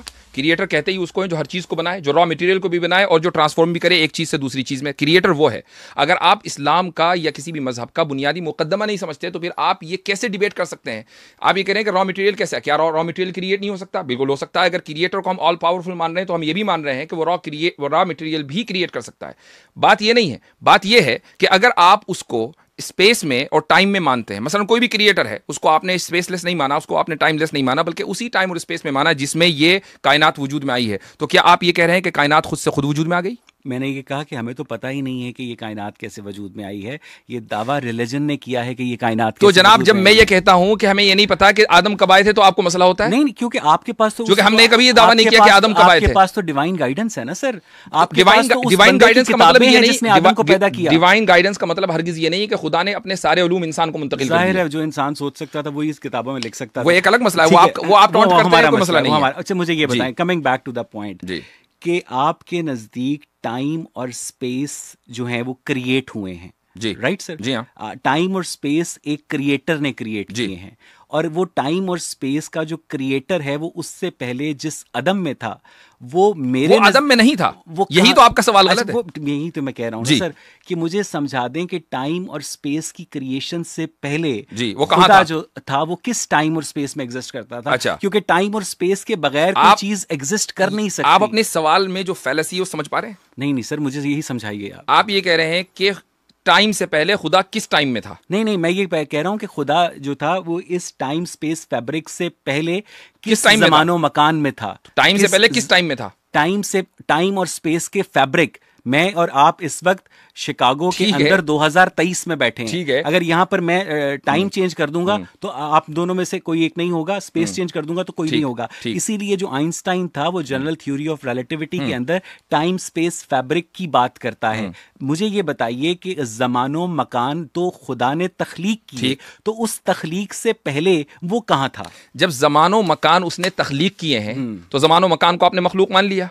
ठीक है। नहीं, तो ये आपका दावा है कि ये आप ही तो कह रहे हैं कि ज़मानो मकान को अगर उसने तख्लीक किया है तो फिर यानी मैं इसका फैलसी बता रहा हूं। मैंने कहा कि ज़मानो मकान जो है आपके नजदीक खुदा की तख्लीक है। ठीक है, आपके नजदीक खुदा की तख्लीक है। हम तो ये कहते हैं कि हमें नहीं पता। तो वाजदी साहब और अगर तमाम उम्मत मुस्लिमा और तमाम रिलीजियस लोगों के नजदीक ज़मानो मकान खुदा की तख्लीक है, तो उस ज़मानो मकान की तख्लीक से पहले खुदा कहाँ था? इसका जवाब मैं आपको एक मिसाल से देता हूं। हालांकि आपके सवाल के अंदर जो फैलेसी है मैं आपको ऑलरेडी बता चुका हूं। मान लीजिए मैं इस कंप्यूटर का बनाने वाला हूं, तो क्या मैं इस कंप्यूटर के अंदर रहूंगा या बाहर रहूंगा? सर असल में ये जो कंप्यूटर है ना, ये टाइम और स्पेस फैब्रिक के अंदर एग्जिस्ट करता है। लेकिन इसके बावजूद और मैं भी करता हूं, बड़ी मासूम वाली मिसाल नहीं, मैं भी करता हूं। बहुत मासूम मिसाल है सर, ये मासूम लोगों को समझाने के लिए भाई। अब आप ये देखिए, हम बहुत ही मासूम हैं। सुन लीजिए, देखिए आप मुझे बोलने नहीं दे रहे, मैं अपनी बात मुकम्मल कर लूं कि जब हम दोनों टाइम और स्पेस के अंदर एग्जिस्ट करते हैं उसके फैब्रिक में, और मैं इस चीज को बनाने के बावजूद इसके बाहर हूं, तो जो इस पूरे फैब्रिक को बनाने वाला है उस फैब्रिक में कैसे होगा? मैं यही तो बता रहा हूं कि ये आपके दावे की फैलेसी है, क्योंकि मेरी लेट मी कंप्लीट सर, क्योंकि इससे ना वो फिर वो खलते मबहस हो जाएगा। मैं ये जो कंप्यूटर की जो आपने मिसाल दी है वो इसलिए सादिक नहीं आती मेरी राय में वाजदी भाई, कि जो कंप्यूटर है वो टाइम और स्पेस के अंदर एग्जिस्ट करता है और आप भी टाइम और स्पेस के अंदर एग्जिस्ट करते हैं, लेकिन ये जो यूनिवर्स है ना ये टाइम और स्पेस की एग्जिस्टेंस का शाहकार है। लेकिन आपका ये दावा है कि इस टाइम और स्पेस को क्रिएटर ने क्रिएट किया है, तो टाइम और स्पेस को अगर क्रिएटर ने क्रिएट किया है तो वो उससे पहले खुद कहाँ था, इसी को ये समझने की कोशिश मैं जो आपके इस दावे के फॉल्सहुड को बयान करना चाह रहा हूं। मैं ये बता रहा हूं कि आपका ये जो दावा या जो नैरेटिव है ये फॉल्स इक्विवेलेंस कहलाता है, चूंकि आपने क्रिएटर को अपने जैसा समझा कि जैसे आप टाइम और स्पेस की फैब्रिक में है तो क्रिएटर भी किसी ना किसी टाइम स्पेस की फैब्रिक में होगा। यही फॉल्स इक्विवेलेंस है, इसी को अरबी में क़ियासुल गायब अल शाहिद कहा जाता है। इसलिए यही चीज बुनियादी तौर पर गलत है कि जब हमारा हो सकता है मैं यही समझ जाऊं तो मैं बस अपना सारा मुकदमा वापस ले लूं। मुझे सिर्फ ये फॉल्स इक्विवेलेंस समझा दें। मैं आपसे मेरा मकसद जो है, अब मैं समझाता हूं आपको कैसे। एग्जैक्टली मैं आपको समझाता हूं फॉल्स इक्विवेलेंस कैसे। मेरे बहुत सारे जो सुनने वाले हैं, आपके बहुत सारे सुनने वाले हैं, टाइम और स्पेस क्रिएट किए गए हैं, उससे पहले आप ये कह रहे हैं कि खुदा भी किसी टाइम और स्पेस में था। नहीं, फिर वो आज भी नहीं है, वो तो लाज़मान और लामकान है। यानी वो नहीं है, वो लाज़मान और लामकान खुसूसियात ना होने की होती हैं सर। ये लाज़मान और लामकान है जी नहीं। ये इसीलिए मैं कह रहा हूं कि ये जो खुसूसियात ना होने की होती हैं ये मादी चीज के ना होने की खुसूसियात होती हैं। हम खुदा को मादी ही नहीं मानते। अच्छा, वो मादी नहीं है? बिल्कुल नहीं है। अगर वो मादी होता तो वो किसी न किसी ज़मान और मकान में होता। वो मादे का क्रिएटर है, क्योंकि अगर वो मादी होगा, अब मैं आपको बताता हूं क्यों नहीं है। अगर वो मादी होगा तो उसका भी कोई ना कोई क्रिएटर होगा, और अगर उसका भी वो भी मादी होगा और उसका भी कोई ना कोई क्रिएटर होगा। इसी को आप कहते हैं इन्फिनिट रिग्रेस। तो क्या आप इन्फिनिट रिग्रेस को फैलेसी नहीं मानते? जी बिल्कुल मानते हैं। मुझे ये बताइए कि एक गैर मादी चीज जो है जी वो मादे को कैसे ज़हूर में लाती है? इसलिए कि आपने सिर्फ मादी चीजें देखी हैं। हम चूंकि जिन चीजों के यूज्ड टू हैं, हम उन्हीं चीज के ऊपर बुनियाद बनाकर फैसला कर लेते हैं। ये नहीं, इसी को मैं कहना चाह रहा हूं कि इसी को हम बोलते हैं फॉल्स इक्विवेलेंस, कि चूंकि हम एक मादी को मादी से यानी एनालाइज कर रहे हैं या उसमें कयास कर रहे हैं, लेकिन हम जब ये कह रहे हैं कि खुदा मादी नहीं है बल्कि गैर मादी है, अब आप ये कहें कि गैर मादी जो है वो मादी को कैसे वजूद में लाएगा? आप अगर ये नहीं मानेंगे तो फिर आप लैंड हो जाएंगे किसमें? इन्फिनिट रिग्रेस में। आप मान लीजिए कि इन्फिनिट रिग्रेस बिल्कुल ठीक है, मैं आपके साथ चलूंगा। नहीं होते हम उसमें भी लैंड नहीं होते। बताइए कैसे नहीं होते? हम ये कहते हैं जी कि हमें 13 अरब 80 करोड़ साल पहले, प्लांक्स टाइम 10⁻⁻43 सेकंड्स पहले, जब ये कायनात जो थी बिग बैंग के नतीजे में वजूद में आई, उससे पहले के हालात का इल्म नहीं है। हमारा ये दावा है, और आप लोगों का ये दावा है कि उससे पहले जो था क्रिएटर एग्जिस्ट करता था। हम इस बात आज भी करता है सर। चलें ठीक है, मुझे ये बताइए कि एक चीज जो है, क्रिएटर जो है वो टाइम और स्पेस को अगर क्रिएट कर रहा है तो खुद वो अदम में कैसे हो सकता है? वो अदम में, मैं वही तो कह रहा हूं कि आप ये कह रहे हैं कि खुद वो अदम में कैसे हो सकता है? अदम में तो हम थे, वो तो वजूद ही वजूद है, वो सरापा वजूद है। अगर वो तो आप ये नहीं कहेंगे, आप ये नहीं कहेंगे सरापा वजूद है, तो इसका मतलब ये है कि उसने वो किसी टाइम और स्पेस में रहता तो था। बात यही है ना कि आप उस साइंटिज्म से नहीं निकल पा रहे हैं। अच्छा, इसी को मैं साइंटिज्म कहता हूं। आप चाहे इसको तस्लीम करें या ना करें, मैं नहीं, सारी दुनिया कहती है साइंटिज्म। हम साइंटिज्म, हम साइंटिस्टिक बिलीव नहीं रखते हैं। साइंटिफिक हम थ्योरीज मान लेते हैं, लेकिन साइंटिस्टिक बिलीव नहीं रखते हैं। उसकी वजह यह है कि आप किसी भी चीज को जांचते और नापते हैं मादे के जरिए। गैर मादी वजूद के आप कायल नहीं है। नहीं है ना? आप कैसे हुए? आप गैर मादी वजूद के, आप गैर मादी वजूद के कायल हैं? नहीं हूं ना सर। नहीं है ना? आप कैसे हुए? आपके अंदर शऊर नहीं है सर। तो जो शऊर है वो मादे का मजहर है। Consciousness is the reflection of. आप ये कह रहे हैं कि शऊर और ब्रेन दोनों एक चीज है? नहीं, एक चीज नहीं है। ओके, क्या है वो? ब्रेन शऊर क्या चीज है? एक फिजिकल चीज है, और ब्रेन के अंदर जो इलेक्ट्रिकल एक्टिविटी है, जो उसकी मैनिफेस्टेशन है, वो कॉन्शियसनेस है। ठीक है सर, इधर उधर की बातें नहीं, इधर उधर की नहीं, बहुत इंपॉर्टेंट है। अगर हम मादे और गैर मादे की बात कर रहे हैं तो शऊर के ऊपर तो बात होगी, क्योंकि शऊर एग्जिस्ट करता है और गैर मादी है। आप मुझे बता दीजिए कि शऊर एग्जिस्ट नहीं करता, या कह दीजिए कि वो मादी है। क्या जो शऊर है जी वो दिमाग के बाहर एग्जिस्ट करता है? क्या दिमाग के बगैर? बिल्कुल कर सकता है, बिल्कुल कर सकता है। सर मुझे ये समझा दें। बिल्कुल कर सकता है। मुझे ये बताएं कि वाजिदी ये जरूर है, शऊर है, ये जरूर है, आपकी वफात के बाद क्या एग्जिस्ट करेगा? ये जरूर, बिल्कुल हो सकता है, बिल्कुल हो सकता है। मैं लेकिन अगर आप ये कहें कि मादा यानी शऊर और दिमाग दोनों एक ही चीज है, अगर आप ये साबित कर दें तो फिर मैं अपने इस दावे को वापस ले लूंगा। लेकिन अगर आप ये दो अलग अलग चीजें हैं, अगर ये दो अलग अलग चीजें, शऊर जो है दिमाग की प्रॉपर्टी है, जी। दिमाग का करेक्टरिस्टिक है, दिमाग की सिफ्त है। जब ब्रेन डेथ हो जाती है तो शऊर खत्म हो जाता है। हमारे जो न्यूरल सर्किट्स होते हैं उनमें न्यूरॉन्स की बम्बार्टमेंट होती है, जिसके नतीजे में कॉन्शियसनेस इवॉल्व होती है। मुझे सिर्फ ये बता दें कि क्या इमाम गजाली गलत कहते हैं कि खुदा का जो तख्त है बाकायदा तौर पर एग्जिस्ट करता है? मुझे ये बता दें कि जब जिस मजहबी खुदा की मौजूदगी को आपने दावा करके ये कहा है कि उसने बाकायदा फरिश्तों से गुफ्तगू की, उसने इब्लीस से गुफ्तगू की कि तू आदम को सजदा करे, वो जो गैर मादी वजूद है वो बाकायदा तमाम तर उन्हीं प्रॉपर्टीज़ का इजहार करता हुआ हमें नज़र आ रहा है जो कि मादे की प्रॉपर्टीज़ हैं। तो इसका मतलब ये है कि आप अभी तक मुझे ये नहीं बता सके कि एक गैर मादी वजूद जो है मादे को कैसे ज़हूर में लेकर आया। आपने शऊर को ये कहा कि इंसान जब मर जाता है, उसका ब्रेन डेड हो जाता है, तो शऊर भी खत्म हो जाता है, उस इंसान का शऊर खत्म हो जाता है। ठीक है। आपकी स्क्रीन के ऊपर जो है एक साइंटिस्ट की टेस्टिमोनी है, मैं वो पढ़कर सुना रहा हूँ और साइकोलॉजी टुडे में है। According to the decade long scientist का नाम क्या है? में आ रहा है।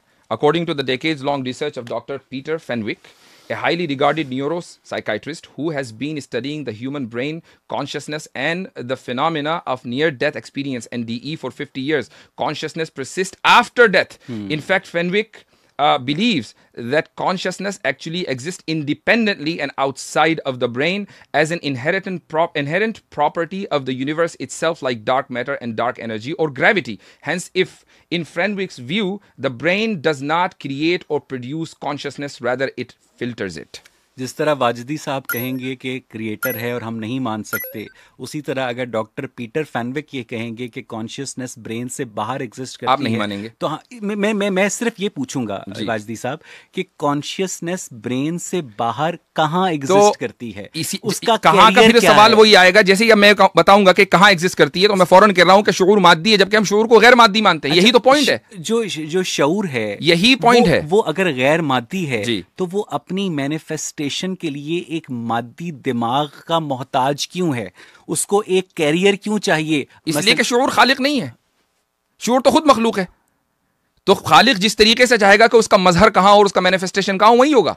अच्छा, शऊर जो है मखलूक है, शऊर बिल्कुल मखलूक है। शऊर जो है यानी वाजदी साहब का जो दिमाग है वो अलहदा से पैदा किया गया और उस दिमाग का दिमाग की बात नहीं हो रही है, शऊर की बात हो रही है। तो शऊर दिमाग के बगैर कैसे एग्जिस्ट करता है यार? इंसान को जब खुदा ने क्रिएट किया तो शऊर उसको दिया, उसको शऊर अता किया गया, जैसे जैसे वो बढ़ा गया, शऊर दिमाग को दिया गया ना? बिल्कुल, इसलिए कि ब्रेन जो है वो सिंपली रिसेप्टर्स हैं जो शऊर को रिसीव कर रहे हैं। मैं ये कहता हूं कि आपने ये बात की, आपने एक मुकम्मल दावा किया मुतलकन कि जी साइंस ये बिलीव करती है कि दिमाग मर जाए तो शऊर खत्म हो जाता है। मैं आपकी स्क्रीन के ऊपर साइंटिस्ट का एक हवाला है कि आप इसको क्या कहेंगे? मुझे ये सिर्फ और सिर्फ बहुत सारे जो अहमक हैं वो हर तबके में पाए जाते हैं, और मुझे डॉक्टर पीटर फैनविक की इस बात से इख्तलाफ इसलिए है क्योंकि बहुत सारे जो गैर मुस्लिम भी हैं उनके अंदर भी अहमक पाए जाते हैं। डॉक्टर पीटर फैनविक अगरचे वो न्यूरोसाइकोलॉजिस्ट हो, मुझे समझा दें, मुझे अगरचे उनकी 50 साल की रिसर्च हो, डॉक्टर पीटर फैनविक के आप तर्जुमान हैं, तो मुझे आप ये बता दें कि डॉक्टर पीटर फैनविक को आपने पढ़ा है या आपने उनका रेफरेंस गूगल किया है? तो आपने ये गूगल नहीं किया कि डॉक्टर पीटर फैनविक की फहम के मुताबिक कॉन्शियसनेस अगर ब्रेन की मोहताज नहीं है तो कॉन्शियसनेस ब्रेन से बालातर होकर कहां एग्जिस्ट करती है? यही तो सवाल है कि जब आप ये कहेंगे कि यहां एग्जिस्ट करती है तो आपने फौरन ब्रेन या शऊर को मादी मान लिया। वो तो खुद ही कह रहे हैं वो गैर मादी है, तो आप कहां का सवाल कर ही नहीं सकते, चूंकि कहां का सवाल गैर मादी चीज के लिए नहीं किया जाता। अच्छा, ये अच्छा, शऊर और दूसरी बात ये है कि फ्रेनविक का शऊर गैर मादी है। फ्रेनविक का ये दावा नहीं है कि चूंकि मैंने ये डिस्कवर कर लिया कि शऊर ब्रेन से इंडिपेंडेंट होता है, लिहाजा अब मेरे ऊपर ये भी जिम्मेदारी है कि मैं ये बताऊं कि वो कहां होता है।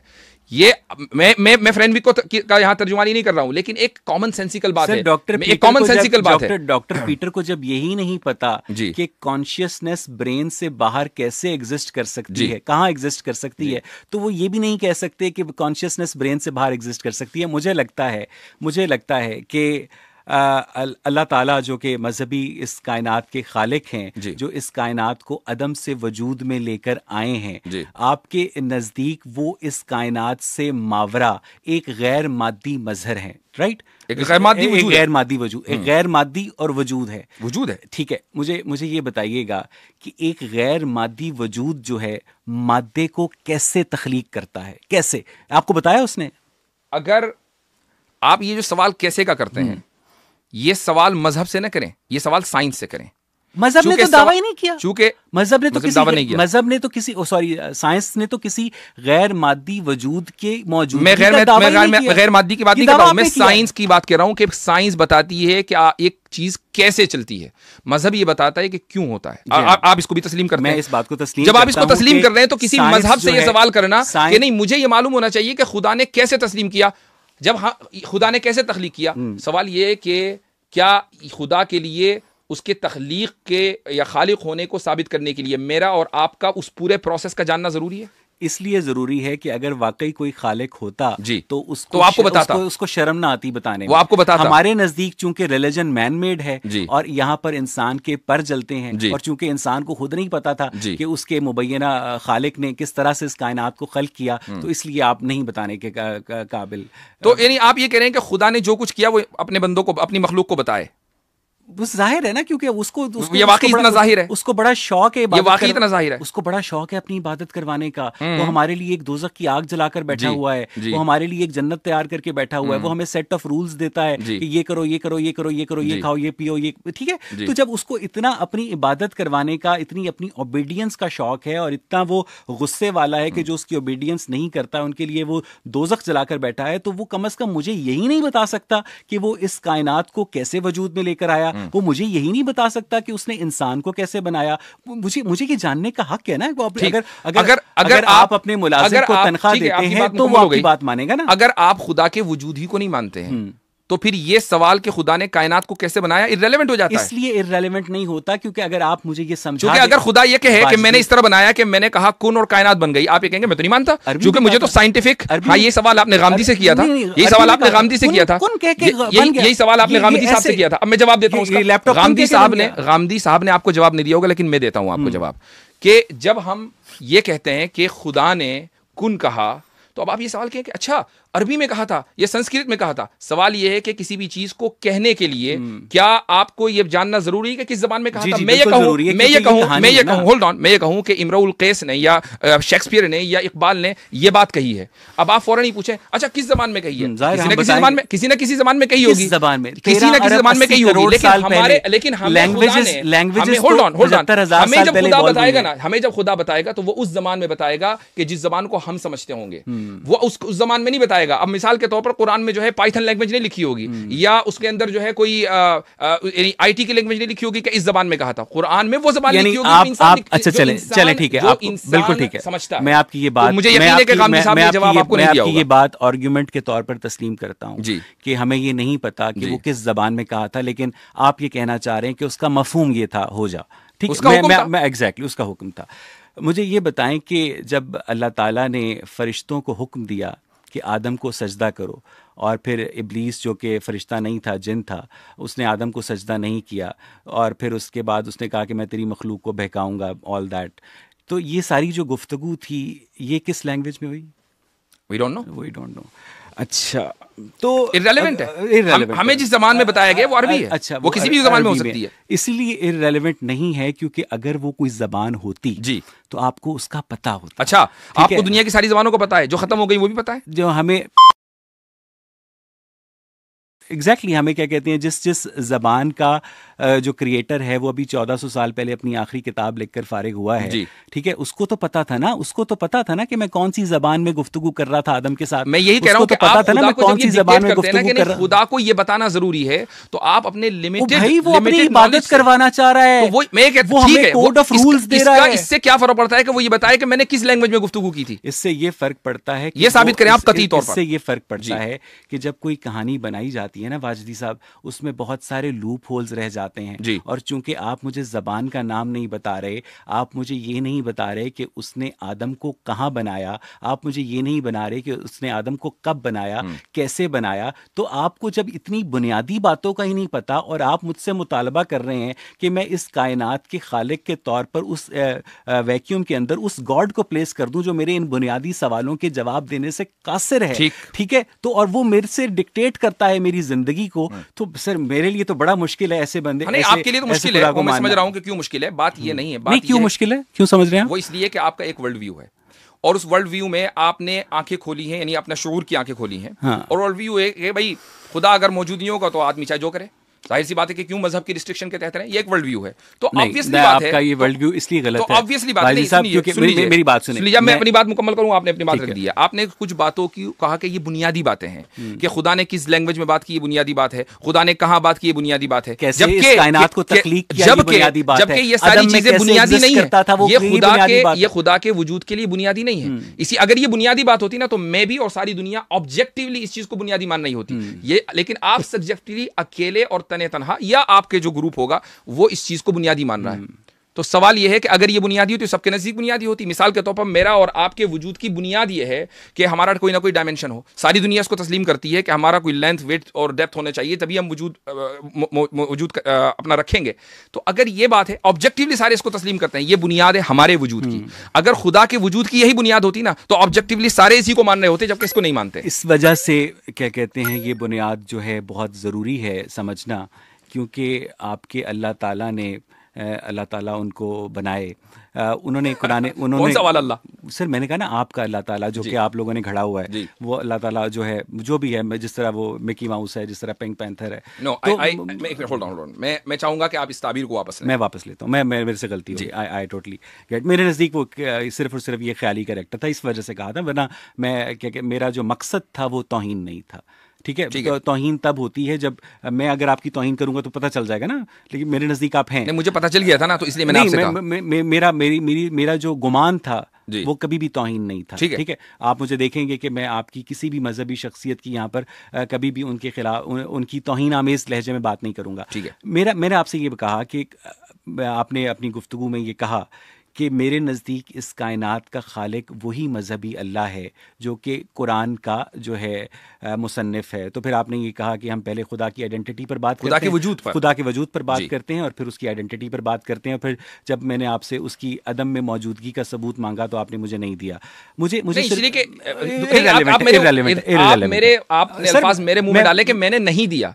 सवाल ये कि मैंने ये नहीं कहा, मैंने ये कहा कि खुदा अदम में नहीं था। ठीक है, मेरा ये दावा है। आप कह रहे हैं कि खुदा आदम में कैसे मौजूद करता था, आपने इसका सबूत नहीं दिया। भाई हमारा तो वो टाइम और स्पेस को वजूद में लेकर आया ना, वो टाइम और स्पेस को वजूद में लेकर आया। सवाल कर रहे हैं कि जी खुदा कैसे वजूद में लेकर आया। अच्छा, आपने ये कहा गुफ्तगू, ये भी हमारे मजहब की बुनियाद नहीं है। साहब आगे चलते हैं, मैं आगे चलना चाह रहा हूँ। आप मुझसे वो सवाल करें कि जिसके ऊपर हमारे मजहब का या हमारा जो तस्वुर खुदा है वो खड़ा हुआ है, आप उसको चैलेंज करें ना। आप उसको ना चैलेंज करके वो चीजें चैलेंज कर रहे हैं कि जो इररिलेवेंट है। चलें, late me complete my question कि क्या कहते हैं, कुरान मजीद फुरकान हमीद में आपका जो अल्लाह ताला है वो बाकायदा आदम की तख्लीक का बयान करता है, उसके बाद फ़रिश्तों से अपनी गुफ्तगू का बताता है। और ये बिल्कुल अगर ऐसा हुआ था, जो कि हम समझते हैं नहीं हुआ था, अगर ऐसा हुआ था तो ये बिल्कुल इंसानियत के इब्तदाई तरीन मराहिल हैं। ठीक है, और अगर इंसानियत के इब्तदाई इन मराहिल को डिस्क्राइब किया जा रहा है एक किताब में, तो मैं तो अगर नहीं भी मानता वाजदी साहब, तो मैं उसी आदम की औलाद हूँ। ठीक है, मैं आप भी उसी आदम की औलाद हैं। अगर क्या कहते हैं, अगर वो है, तो जो एक कुरान मजीद के अंदर अल्लाह ताला आदम की तख्लीक के किस्से को इतना इम्पॉर्टेंट समझता है, अपनी गुफ्तगू को इतना इम्पॉर्टेंट समझता है, तो वो तो ये बता सकता था ना कि मैंने आदम के साथ किस लैंग्वेज में गुफ्तगू की। फिर वही आप, यानी मेरे ख्याल से आप इन्फिनिट रिग्रेस के साथ साथ इन्फिनिट साइकिल को भी सही मानते हैं। और वो इसलिए कि आप घूम फिर कर वहीं आ जाते हैं कि वो ये बता सकते। मैं कहता हूं कि आप इसको कतई और डेफिनेटिवली ये साबित कर दीजिए कि आदम के किस्से का सही होना इस बात के ऊपर मबनी है कि हमें ये पता चले कि आदम से किस लैंग्वेज में बात हुई थी। इसको आप डेफिनेटिवली साबित कर दीजिए। चलें, ठीक है, मैं इस सवाल को साइड पे रख देता हूँ। नहीं, साइड पे क्यों, उसका जवाब दीजिए। नहीं, मैं इस सवाल को साइड पे रख देता हूँ क्योंकि मुझे आगे जाने का शौक है। मुझे क्या कहते हैं, बकायदा यानी जहां सवाल नहीं है तो उसको साइड पे चल पाएगा। अच्छा। आपने ये कहा कि उसकी जो लैंग्वेज है वो एक इन्फिनिट साइकिल का सवाल है। ठीक है, आप उसके बाद कोई भी नई बात ले आएंगे तो आप ये कहेंगे कि इसका उस केस से कोई ताल्लुक नहीं है। मैं एग्जैक्टली यही आपका पॉइंट है, उसका लैंग्वेज का इस केस से कोई ताल्लुक नहीं है वाजदी साहब।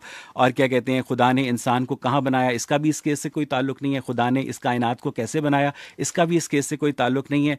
अब आ जाती है वाजदी साहब ये बात कि अल्लाह ताला ने हमसे जो मुतालबात किए हैं, अल्लाह ताला ने हमसे जो मुतालबात किए हैं कि क्या कहते हैं, ऐसी बात है बुनियादी अखलाकियात की जो कि कुरान मजीद के अंदर लिखी है और वो इंसानों को नहीं पता थी। ठीक, क्या हमने खुदा के वजूद को तस्लीम कर लिया? नहीं कर लिया ना, क्योंकि नहीं जब आप तो अब मैं आपको दलाइल तो दे दूं, मैंने तो अभी दलील ही नहीं, कोई भी दलील मेरी अभी तक के खुदा के वजूद के ताल्लुक से नहीं आई है, ठीक है? आपकी स्क्रीन के ऊपर पहली दलील है, अगर आप उधर देख लें, argument from evil and good. इसके दो प्रेमिसेस हैं। If the universe has existed by itself it would have either evil or good due to the lack of consciousness. B, the universe has evil and good both, therefore the universe has not existed by itself. Who created evil? God, of course. So God is evil? No, the creator of evil is not evil. यही तो fallacy है. The performer of evil is evil. अच्छा, not the creator. इसलिए कि मैं इसकी मिसाल दे देता हूँ, मैं मिसाल ये दे देता हूँ कि मसलन आप मेरे स्टूडेंट हो, ये मेरे सारे स्टूडेंट बैठे हुए हैं यहाँ पर, मैं इनको जब एग्जाम देता हूँ ना, तो इस एग्जाम के अंदर अगर मैं मल्टीपल चॉइस दूं तो 3 जो ऑप्शंस होते हैं वो रॉन्ग होते हैं और 1 सही होता है। अगर ये कहें कि यार ये कैसा उस्ताद है कि ये 3 उसने रॉन्ग दे दिए, इसको खुद कुछ नहीं पता है, वो मैंने इसलिए दिए हैं ताकि मैं इनकी नॉलेज को जांचूं। जब हमारा बुनियादी मजहबी मुकद्दमा ये है, और सिर्फ मेरा नहीं, तमाम ईसाइयों का, तमाम यहूदियों का, तमाम मुसलमानों का, सारे जितने भी अहले मज़ाहिब हैं जो मोनोथीस्टिक रिलीजन है, उनका ये मुकद्दमा है कि हम इस दुनिया में इम्तिहान के लिए और इब्तिला के लिए हैं, जिसका नतीजा उसको पहले से पता है। कंप्लीट, हम इस दुनिया के अंदर एक इम्तिहान के लिए हैं कि हम अपने खुदा को पहचानें। अगर पहचान लेंगे तो जन्नत में जाएंगे और नहीं पहचानेंगे तो जहन्नम में जाएंगे। अगर हमारा बुनियादी मुकद्दमा ये है तो उस मुकद्दमे के सही होने के लिए ईवल का होना जरूरी है इस दुनिया में। और अगर आप ये कहते हैं कि ये कायनात खुद से खुद वजूद में आ गई है या किसी मादे ने बता दिया, तो फिर क्या इस कायनात के अंदर ईवल पॉसिबल था? मुझे सिर्फ चलिए खुदा, आपने जिस तरीके से मेरा क्वेश्चन साइड में रखा ना, मैं भी खुदा को साइड में रखता हूं। आप मुझे बताइए कि ईवल क्यों है? क्योंकि इंसान जो है वो क्या कहते हैं, अपने सर्वाइवल के लिए बहुत सारे ऐसे काम करते हैं जो कि इंसानों को नहीं करने चाहिए, इसलिए ईवल एग्जिस्ट करता है। नहीं तो इंसानों की वायरिंग जो जिस तरह मादा है, मान लीजिए पत्थर है, उसका कोई शऊर नहीं है, तो सारे इंसानों को एक ही तरह सोचना चाहिए था ना, कोई बुराई की तरफ ना सोचता। ये सारे अच्छाई होते, ये सारे बुरे होते। ऐसा क्यों हुआ कि कुछ अच्छे हैं कुछ बुरे हैं? कायनात में ईवल एग्जिस्ट करता है। इसलिए कायनात में ईवल एग्जिस्ट करता है कि तमाम इंसान जो हैं वो मुख्तलिफ जीन म्यूटेशंस के नतीजे में वजूद में आते हैं। अगर आपने ये कहा वाजदी साहब कि अल्लाह ताला ने इंसान को इम्तहान के लिए बनाया कि ये मुझे पहचानेगा या नहीं, इसका मतलब ये है कि जब आप अपने मदरसे में अपने तलबा का इम्तहान लेते हैं तो आपको नहीं पता होगा कि कौन फर्स्ट आएगा कौन सेकंड आएगा, लेकिन आपकी अल्लाह ताला को तो इस इम्तहान का नतीजा भी पहले से पता है। आपने मेरे सवाल का जवाब नहीं नहीं मुझे मेरे सवाल का देखिए, मेरे सवाल का जवाब दें आप लेके जाएंगे मुझे तकदीर के मसले पर, तो हम कभी भी आपने इस सेशन को मुकम्मल नहीं कर पाएंगे। ईवल क्यों एग्जिस्ट करता है? आपका जो वर्ल्ड व्यू है उसके एतबार से ईवल कैसे एग्जिस्ट करता है कि ईवल कोई एब्सोल्यूट टोटलिटी में टर्म ही नहीं है कि आप जिस तरह ये माइक एग्जिस्ट करता है, जिस तरह ये घड़ी एग्जिस्ट करती है, जिस तरह मैं एग्जिस्ट करता हूं, इस तरह ईवल जो है एब्सोल्यूट टोटलिटी में एग्जिस्ट नहीं करता है। अगर मैं पाकिस्तान में, अगर मैं इंडिया में किसी की बीवी का हाथ चूमता हूं तो ये ईवल है। अगर मैं फ्रांस में किसी की बीवी का हाथ नहीं चूमता हूं तो मुझे मैनर्स नहीं है। अगर मैं पाकिस्तान या इंडिया की मुस्लिम पॉपुलेशन में सूअर का गोश्त खाता हूं तो ये ईवल है। शराब पीता हूं तो ये ईवल है। लेकिन अगर यही काम मैं वेस्टर्न सिविलाइजेशन में नहीं करता हूं तो ये सिर्फ और सिर्फ मेरी चॉइस है। तो ईवल अपनी, अगर आप इंसाफ ना करें तो, अगर ईवल, इंसाफ जो है वो इंसानों का मजहर है ना। ठीक, आप इंसाफ ना करें, ईवल है कि नहीं ऑब्जेक्टिवली? इंसाफ की जरूरत कब होती है? इंसाफ की जरूरत तब होती है जब एक इंसान दूसरे इंसान का हक खाता है। और दुनिया के तमाम जो एथीस्ट्स हैं, मैं ये नहीं कह रहा हूं इंसाफ, आप मेरी बात का जवाब सुन लीजिए, मेरी बात सुन लीजिए, आपके मैं कहना क्या चाह रहा हूं। मैं ये नहीं कह रहा हूं कि इंसाफ की आपको जरूरत कब होती है। जाहिर सी बात है, जब जुर्म होता है तो इंसाफ की जरूरत होती है। क्या आप इंसाफ न करने को ऑब्जेक्टिवली ईवल मानते हैं या सब्जेक्टिव ईवल मानते हैं? ऑब्जेक्टिवली ईवल मानते हैं। अभी तो आपने कहा कि ऑब्जेक्टिवली ईवल नहीं होता। ईवल जो है किसी काम के अंदर एग्जिस्ट करना चाहिए ना। तो जब पोर्क खाना, आपने सारी मिसाल किसी काम की दी है ना, तो इंसाफ करना भी तो एक काम है ना। जब आप उस काम को, जब आप उस तकाजे को पूरा नहीं करेंगे, जब आप किसी पर जुल्म करेंगे, ठीक है, तो उसके बाद इंसाफ की जरूरत पेश आएगी। ठीक है, जब बुराई अपनी टोटलिटी, देखिए मेरी बात सुनिए, जब सूअर का गोश्त खाने, मेरी बात आप समझ गए? मैं समझ गया, मैं उसी को एड्रेस कर रहा हूं कि जो सूअर का गोश्त खाना है उस पर अगर मुझे मतून किया जाएगा और मुझे जज किया जाएगा, सब्जेक्टिव है ना वो तो, सब्जेक्टिव मान रहे हैं, सब्जेक्टिव है।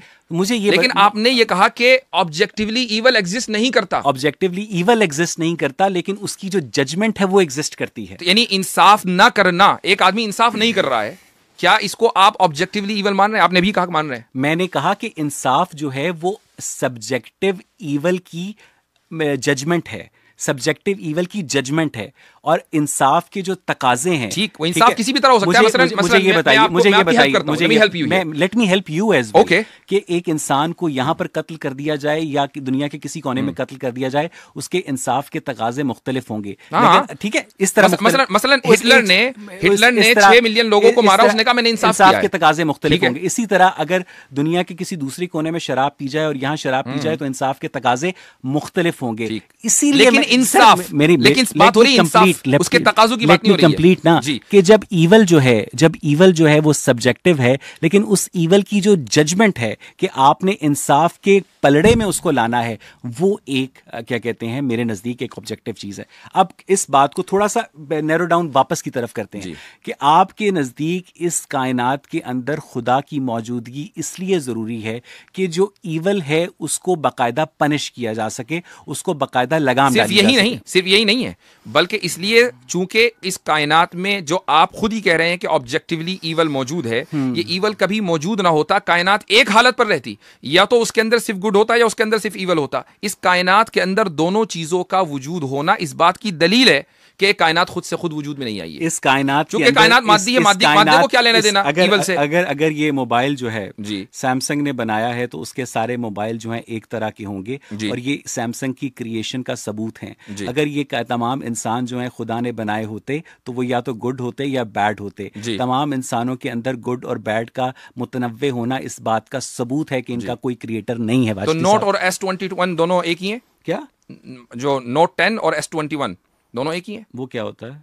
सैमसंग के दोनों फोन है ना? नहीं, उनकी परफॉर्मेंस हर मॉडल की एक जैसी है ना।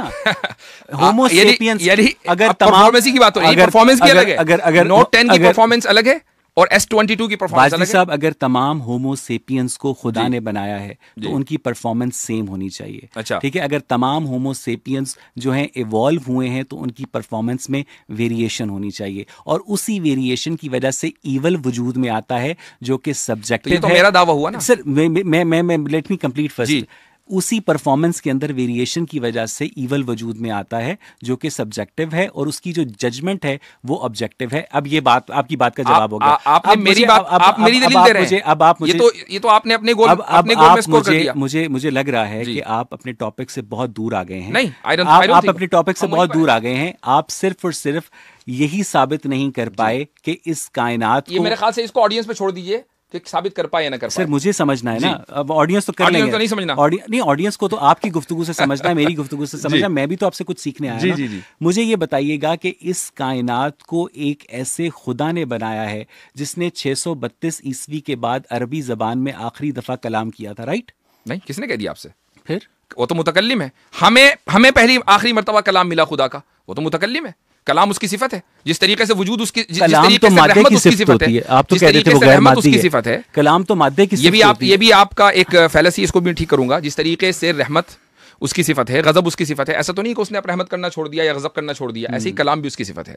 ये उसकी सिफात हैं, जो सिफात उससे कभी अलग नहीं होती है। आप ये मत कहिए कि आखिरी मर्तबा जो है उसने 1400 साल पहले कलाम किया था। हमने आखिरी मर्तबा 1400 साल पहले उसका कलाम रिसीव किया था, तो वो हमारे एंड से आखिरी मर्तबा है, उसके एंड से आखिरी मर्तबा नहीं है। अच्छा, क्या सबूत है? अब हम वो अभी बताता हूं मैं आपको क्या सबूत है। आगे बढ़ लेते हैं। एक आर्गुमेंट मैंने बता दिया और जिसका आपने अभी तक जवाब नहीं दिया है कि कायनात ने ईवल और गुड को एक साथ किस तरीके से बनाया, जबकि आप ऑब्जेक्टिवली ईवल के वजूद के कायल हैं। मुझे ये बताइएगा कि और मैं आपको बता दूं थोड़ी देर के लिए कि अगर आप ऑब्जेक्टिव ईवल के कायल नहीं है ना, तो फिर आपकी जो प्रॉब्लम ऑफ ईवल वाली दलील है वो यही सही है। हमारे नजदीक जो है इस कायनात को किसी कॉन्शियस एंटिटी ने नहीं बनाया है। आपके नजदीक इस कायनात को एक कॉन्शियस एंटिटी ने बनाया है और उसके बावजूद उसमें ईवल और गुड एट्रीब्यूट्स पाए जाते हैं। अगर इस कायनात को किसी एक कॉन्शियस एंटिटी ने बनाया होता तो उसके अंदर जो सलाहियतों का इजहार होता वो प्रेडिक्टेबल होता। यही तो मैं कह रहा हूं। मैंने यही तो मेरा सवाल है आपसे जनाब। आप मेरा सवाल सुन लीजिए। Just give me 1 second. का सहारा लेने की जगह मुझे आपने कहा कि अगर कायनात को किसी कॉन्शियस बीइंग ने बनाया होता, कोई अनकॉन्शियस बीइंग होता, तो इस कायनात के अंदर ईवल नहीं होता, वो कायनात एक ही जैसी रहती, राइट? नहीं, मैंने आपने उलट पकड़ा। अगर इस कायनात को किसी कॉन्शियस बीइंग ने बनाया होता तो इंसानों के अंदर जो बिहेवियर होता यूनिफॉर्म होता। चूंकि इंसानों के अंदर तनव्वो है, इंसानों के रवैयों के अंदर, ये बात इर्तिका का सबूत है कि हर बंदे का आईक्यू लेवल डिफरेंट है, ईक्यू लेवल डिफरेंट है, जीन म्यूटेशन डिफरेंट है, उसका कोई क्रिएटर नहीं है, उसका कोई कॉन्शियस क्रिएटर नहीं है। ये बात हो गई। बात हो रही है ईवल की कि अगर कायनात खुद से वजूद में आ जाती तो वो किसी ना किसी एक स्टेट में वजूद में आती ना, कि या तो सारे के सारे ईवल होते, उसमें वेरिएशन हो सकता है, या सारे के सारे अच्छे होते, उसमें वेरिएशन। साहिल के किनारे जो पत्थर पड़े होते हैं उनके अंदर जो साइज वेरिएशन होती है, जो उनके अंदर मुख्तलिफ डिजाइन वेरिएशन होती है, वो रैंडम होती है ना। है तो सारे पत्थर ना, है तो सारे पत्थर है ना। एग्जैक्टली। तो वो जो वेरिएशन, अब आप ये तो नहीं कह सकते कि ये वाले पत्थर जो है ये तो ये पत्थर है, वो वाले पत्थर नगीने हैं। वाजिद साहब, अगर आपने ये कहा था कि अगर इस कायनात को एक क्रिएटर ने बनाया होता तो तमाम लोग जो हैं वो या तो अच्छे होते। नहीं, मैंने ये नहीं कहा, सॉरी, मैंने ये नहीं अगर इस कायनात को एक क्रिएटर ने बनाया होता तो इस कायनात के अंदर जो मुतनव्वे लोग पाए जाते हैं, ये आपने कहा, राइट? मैंने ये कहा है कि अगर इस कायनात को, चूंकि इस कायनात को क्रिएटर ने बनाया है, इसलिए ईवल और वर्च्यू या गुड दोनों एग्जिस्ट करते हैं। अगर इस कायनात, ये कायनात खुद से बनी होती तो इस कायनात में ईवल और वर्च्यू दोनों एग्जिस्ट न करते, एक करता। तो इसका मतलब ये है, इसका मतलब ये है कि ईवल का जो क्रिएटर है वो गॉड है। हमारा तो मुकद्दमा यही है, हम तो उसको खालिक शर भी मानते हैं, खालिक खैर भी मानते हैं, लेकिन कासिब शर, गॉड इज ईवल। ये यही बुनियादी गलती है। चूंकि अभी मैंने आपको एक मिसाल दी थी ना एग्जाम की, तो क्या मैं आपके नजदीक, क्या मेरे जो स्टूडेंट्स हैं, क्या मेरे स्टूडेंट्स हक बजानी होंगे कि वो कहें कि हमारे टीचर को कुछ नहीं पता, उसने 3 जो है गलत। मुझे ये बताइएगा कि तो खल्क़ शर बुरा नहीं है, कसबे शर बुरा है। यानी मेरे अंदर, और ये कॉमन सेंसिकल बात है, मेरे अंदर जो शर करने की सलाहियत पैदा करने वाला है वो शर नहीं है, ठीक है। लेकिन अगर मैं उस शर को एग्जीक्यूट करता हूं तो वो शर है। बिल्कुल। अगर एक बंदा क्लाशनकोफ बनाता है तो वो शर नहीं है, लेकिन अगर बंदा क्लाशनकोफ से फायरिंग करता है और गलत जगह फायरिंग करता है तो शर है। क्या आर्मी दुनिया में, क्या आपके नेशन स्टेट थ्योरी के मुताबिक क्लाशनकोफ आर्मी के लिए जरूरत नहीं है? क्या अगर आपके ऊपर दुश्मन हमला करे और आपके पास क्लाशनकोफ हो तो क्या आप नहीं मारेंगे? मेरे नजदीक तमाम जो दुनिया की अफवाज हैं और दुनिया का जो तमाम असलहा है वो इंसानियत को मारने के काम आता है, और आपकी तो जन्नत की तलवारों के welcome to utopia which is not possible. ठीक है, मैं थ्योरेटिकली एस्टैब्लिश बात कर रहा हूं।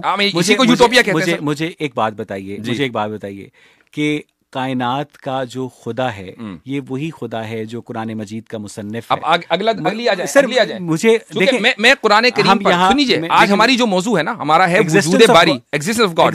जब आप ये कहेंगे कि नहीं हजरत आदम ने फला तारीख में क्या किया था, I don't know, it doesn't really matter. अब आप आगे मसला एग्जिस्टेंस, मैं अगला आर्गुमेंट दे दूं आपको। सर, मुझे भी कोई आर्गुमेंट देने का शौक है। आप तो आर्गुमेंट, मैं समझा कि आपके पास तो आर्गुमेंट ही नहीं है। मुझे लगा कि मेरे पास आर्गुमेंट है, सारा मेरा ही है। मुझे लगा कि मेरे पास बर्डन ऑफ अदम वजूद है। मेरे पास आपके पास तो कोई दलील नहीं है ना, तो दलील तो मुझे ही देनी है। सर, मुझे ये बताइएगा कि आपने पहले तो बर्डन ऑफ प्रूफ लेने से इनकार किया, ठीक, उसके बाद आपने अपने पास जो रिटर्न जो आप, मुझे एहसान भी तो करना है ना मुल्हिदों पर। नहीं, मुझे क्या कहते हैं ये बताइएगा कि कायनात के वजूद का कोई प्रॉपर मजहर है और वो खुदा है। हमें कैसे पता चलेगा कि आप जो फलसफा अपने दिमाग में क्रिएट कर रहे हैं उस फलसफे की बुनियाद पर इस कायनात के क्रिएटर को हम जैसे कुफार पहचान सकते हैं? क्योंकि आपके पास कॉमन सेंस की कमी है मेरे भाई, और इसीलिए मैंने आपसे पहले ही कह दिया था, इसीलिए मैंने आपसे कह दिया था कि आप ट्रूथ को कैसे जान पाएंगे। तो आपने ये नहीं कहा, हालांकि आपको मालूम है कि ट्रूथ जानने का आपके पास एक ही पैमाना है और वो है साइंस। आप उसको नहीं कहना चाहते थे, ठीक है। कॉमन सेंस आपकी जबान से निकल गया तो आप कॉमन सेंस पे रहें। वैसे तो ये जो दलाइल मैं आपको दे रहा हूं ये सारे कॉमन सेंसिकल हैं, इसमें कोई फिलॉसफी नहीं है। I don't subscribe to philosophy. मुझे ये बताइएगा कि हम लोग कोशिश करते हैं कि हम एक यूनिवर्सल कॉमन एंसेस्टर से तमाम लाइफ फॉर्म को उसके कॉम्प्लेक्स इंट्रिकेट मैकेनिज्म्स के तहत इवॉल्व करें, ठीक है। हम में कॉमन सेंस की कमी है, और कॉमन सेंस ये है कि वो मिट्टी के पुतले से आदम तख्लीक हुआ। कॉमन सेंस ये है कि उस आदम की पसली से हव्वा पैदा हुई। एक मिनट, क्या कॉमन सेंस ये नहीं है कि एक मर्द एक औरत के पेट से निकलता है, तो इसका उल्टा क्यों नहीं हो सकता? वाह वाह वाह वाह, तो मुझे ये नहीं, इसमें मुझे बता दीजिए, अगर ये औरत की लिए इंफीरियरिटी है कि एक औरत आदम की पसली से बने, तो क्या ये मर्द के लिए इंफीरियरिटी नहीं है कि एक मर्द औरत के पेट से पैदा हो? मुझे ये बताइएगा कि महज इसलिए आप उसको इंफीरियरिटी नहीं मानते क्योंकि दुनिया इसी तरीके से चल रही है। मुझे ये बताइएगा, आपको वो चीज इसलिए आपको वो चीज इसलिए उस पर एतराज हो रहा है क्योंकि वो एक किताब के अंदर आ गया, मुकद्दस किताब। एग्जैक्टली, वो एक मुकद्दस। तो अगर हम कॉमन सेंस की बात करें तो ये चीज बिल्कुल कॉमन सेंसिकल है कि एक औरत मर्द की पसली से पैदा हो सकती है जिस तरह एक मर्द औरत के पेट से पैदा हो सकता है। 9 माह की 18 साल की किसी अल्लाह आलम, वी डोंट नो। अगेन आप मुझसे वो सवाल कर रहे हैं कि जिसके ऊपर आपकी कहानी इतनी मज़ाक का खेज है वाजिद साहब, सवाल कर रहे हैं कि हव्वा जो मैं आपसे पूछ, आपने इस बात का दावा किया है कि आदम की पसली से हव्वा पैदा हुई, किया आपने दावा? बिल्कुल। मुझे ये बताइएगा 9 माह की पैदा हुई, 18 साल की पैदा? वी डोंट नो सर, कोई दिमाग लड़ाएं, कोई doesn't really matter. It does matter because it is fallacy. It does matter. It is fallacy. It's not a fallacy. उसकी वजह ये है, मुझे ये बताएं कि एक नन्ही बच्ची को अपने इधर से निकाल कर उसके साथ बड़े होकर इंटरकोर्स करें, और एक बड़ी बच्ची को यहां से निकालें और उसके बाद उससे इंटरकोर्स करें, आपके वजूद से कोई चीज निकली हो और उसके साथ आप इंटरकोर्स करें और उसके बहन भाइयों से आप नस्ल इंसानी को फैलाएं, आपको कुछ ख्याल नहीं आता? आपको ख्याल नहीं है कि आप अपनी बीवी साहिबा से अगर इंटरकोर्स करते हैं, मान लीजिए, मैं माफ कीजिएगा, मैं पर्सनल नहीं हो रहा हूं, क्या वो जेनेटिकली आपकी बहन नहीं है? जेनेटिकली हम तो दुनिया, हम लोग सवाई, वो भी तो आप तो सिंगल एंसेस्टर से निकले ना भाई, तो आप ही की तो बहन है वो। तो सवाल ये कि आप अपनी बहन के साथ इसका मतलब ये है कि आप क्या कहते हैं, मजहबी एस्पेक्ट से अपनी बीवी को अपनी बहन तस्लीम करते हैं? नहीं। अच्छा, आपने हमारे ऊपर इल्जाम लगा कि अरे यहां से निकली तो उससे कैसे इंटरकोर्स कर लिया? हम लोग सवाए फर्स्ट कजन्स के हम दुनिया की हर औरत से जो इख्तलात है उसको जायज समझते हैं। फर्स्ट कजन से इसलिए समझते हैं क्योंकि उसके नतीजे में जेनेटिक डिजीजेस होती हैं। जी। अब मुझे ये बताइएगा कि आपने, अब हम आगे भी चले अपने आर्गुमेंट्स के ऊपर। सर मुझे आपने तो बनाया हुआ है एक वो पूरा सेट ऑफ आर्गुमेंट, ये तो आप भी बना सकते थे ना। सर मैं तो आपसे गुफ्तगू करने आया हूँ, मैं आपसे क्योंकि जीतने थोड़ी आया हूँ। मुझे ये बताइएगा कि वो जो हव्वा आदम की पसली से पैदा हुई, वो irrelevant जैसे आप हों या कैसे राजा साहब हों, आप लोग irrelevant क्यों करार देते हैं? उसकी वजह ये हमारे सवाल, हमने आपके किसी सवाल को हमारे डिबेट का मौजू नहीं है, क्योंकि आपको ये हमारे डिबेट के मौजू नहीं है। सर आपको पता ही नहीं है, आपको पता ही नहीं है। This is our argument. Sir सोचने की कोशिश करें। Exactly, this is our argument कि हमें हर वो चीज जो खुदा करता है उसका मालूम होना जरूरी नहीं है। हमारा तो आर्गुमेंट ही इस बात के ऊपर है कि हमारी नॉलेज लिमिटेड है, हमारी हिकमत लिमिटेड है, और खुदा की नॉलेज अनलिमिटेड है, खुदा की हिकमत अनलिमिटेड है। तो जब उसकी नॉलेज हिकमत अनलिमिटेड और हमारी नॉलेज लिमिटेड है, तो हम उसकी अनलिमिटेड नॉलेज को अपनी लिमिटेड नॉलेज में कैसे, या लिमिटेड जहन में कैसे समझ सकते हैं? ये तो फैलेसी है, ये पॉसिबल नहीं है। इसलिए मैं कह रहा हूं कि आप वो सवाल करते हैं जो आपके नजदीक हो सकते हैं बुनियादी हो, लेकिन वो ऑब्जेक्टिवली बुनियादी नहीं है। ये तो आप ये साबित कर दें कि ऑब्जेक्टिवली बुनियादी है, तो मैं जवाब दे दूंगा। ये बताइएगा कि आदम को तो हव्वा, आदम की पसली से तो हव्वा, खुदा का कॉन्सेप्ट खत्म हो गया क्या? नहीं खत्म हो गया ना, क्योंकि जब मैं इन बातों को गलत साबित कर लूंगा तो हम आगे भी चल पड़ेंगे, मुझे कोई जल्दी नहीं है। जब आदम की पसली से हव्वा को बनाया गया, तो जो एक चिंपैंजी की मादा है वो कैसे तख्लीक हुई? आई डोंट नो, क्योंकि चिंपैंजी के ऊपर ईमान लाना मेरे वर्ल्ड व्यू का हिस्सा नहीं है। चिंपैंजी को मैं देख रहा हूं, चिंपैंजी के ऊपर ईमान लाना, क्या आप ये समझते हैं कि एक मजहबी जब मजहबी होगा, वो मुसलमान जब होगा, जब वो आमन्तु बिल्लाह के साथ चिंपैंजी भी ऐड करे? मुझे एक बात बताइए कि नहीं, मेरे सवाल का जवाब, मैं आपको सवाल का जवाब दे रहा हूं कि आदम की पसली से, मेरे सवाल का जवाब नहीं सर, मैं उसी तरफ आ रहा हूं, रहेंगे अभी क्योंकि आप लोग तखलीक के, होल्ड ऑन, चिंपैंजी पर बात कीजिए। आपने चिंपैंजी की एक मिसाल दी है, का खेज नजरिया पेश करते हैं। आपने चिंपैंजी की मिसाल दी है, तो क्या चिंपैंजी के ऊपर ईमान लाना हमारे मजहब के पैराडाइम का हिस्सा है? क्या आदम के ऊपर ईमान लाना जो है जी वो हमारे मजहबी पैराडाइम का हिस्सा है? तो आप हमसे सवाल जब आपकी मजहबी पैराडाइम उस वक्त चैलेंज हो जाती है जब आदम और हव्वा का रिप्रोडक्टिव सिस्टम, आदम और हव्वा का एंडोक्राइन सिस्टम, उसका हार्मोनल सिस्टम उस तमाम तर चिंपैंजी के रिप्रोडक्टिव सिस्टम से, हार्मोनल सिस्टम से कॉरेस्पॉन्ड करता है। आप दोबारा मुझे एवोल्यूशन पे लेकर जा रहे हैं, उस एवोल्यूशन पर कि जिस डिबेट को आप खुद साबित नहीं कर पाए कैसर भाई के सामने। तो मुझे ये बताइए, हम खुदा के वजूद पर बात कर रहे हैं, जो खुदा है और एवोल्यूशन। और मैं आपको बता दूं, आप ये कह रहे हैं कि अच्छा ठीक है नहीं करती, मैं कहता हूं ये आपका साइंटिफिक आर्गुमेंट है, ये आपका आर्गुमेंट साइंटिफिक है क्या? ये जो आपने चिंपैंजी की मिसाल दी, आपका आर्गुमेंट साइंटिफिक है? मैं आपका सवाल नहीं समझा। आपने जो भी कहा ना कि उसका जो आदम का और हव्वा का जो भी आपने कहा कि अंदरूनी साख्त है, और उसी तरीके से चिंपैंजी की अंदरूनी साख्त है, नहीं है सेम। ये साइंटिफिक आर्गुमेंट नहीं, सेम नहीं है। ये साइंटिफिक मैं आपसे पूछ रहा हूं, ये सेम नहीं है। ये सिंपल आर्गुमेंट है, ये सिंपल आर्गुमेंट है आपको समझाने के लिए। आप क्यों डर रहे हैं साइंस का नाम लेते हुए? वो तो आपकी मालिक और खालिक है। आप बताइए साइंटिफिक आर्गुमेंट है। मुझे नहीं पता कि आपको साइंस से इतनी चिढ़ क्यों है। नहीं, मुझे नहीं है। और आप उसी साइंस की बदौलत जो है लोगों तक अपना पैगाम पहुंचा रहे हैं। मुझे साइंस से दिलचस्पी नहीं है, मैं साइंटिफिक डिवाइसेस इस्तेमाल कर रहा हूं। मैं आपसे पूछ रहा हूं कि ये साइंटिफिक आर्गुमेंट है जी, यस और नो? जी यस जी, ठीक है। क्या आप समझते हैं कि साइंटिफिक आर्गुमेंट खुदा को प्रूव या डिस्प्रूव कर सकता है?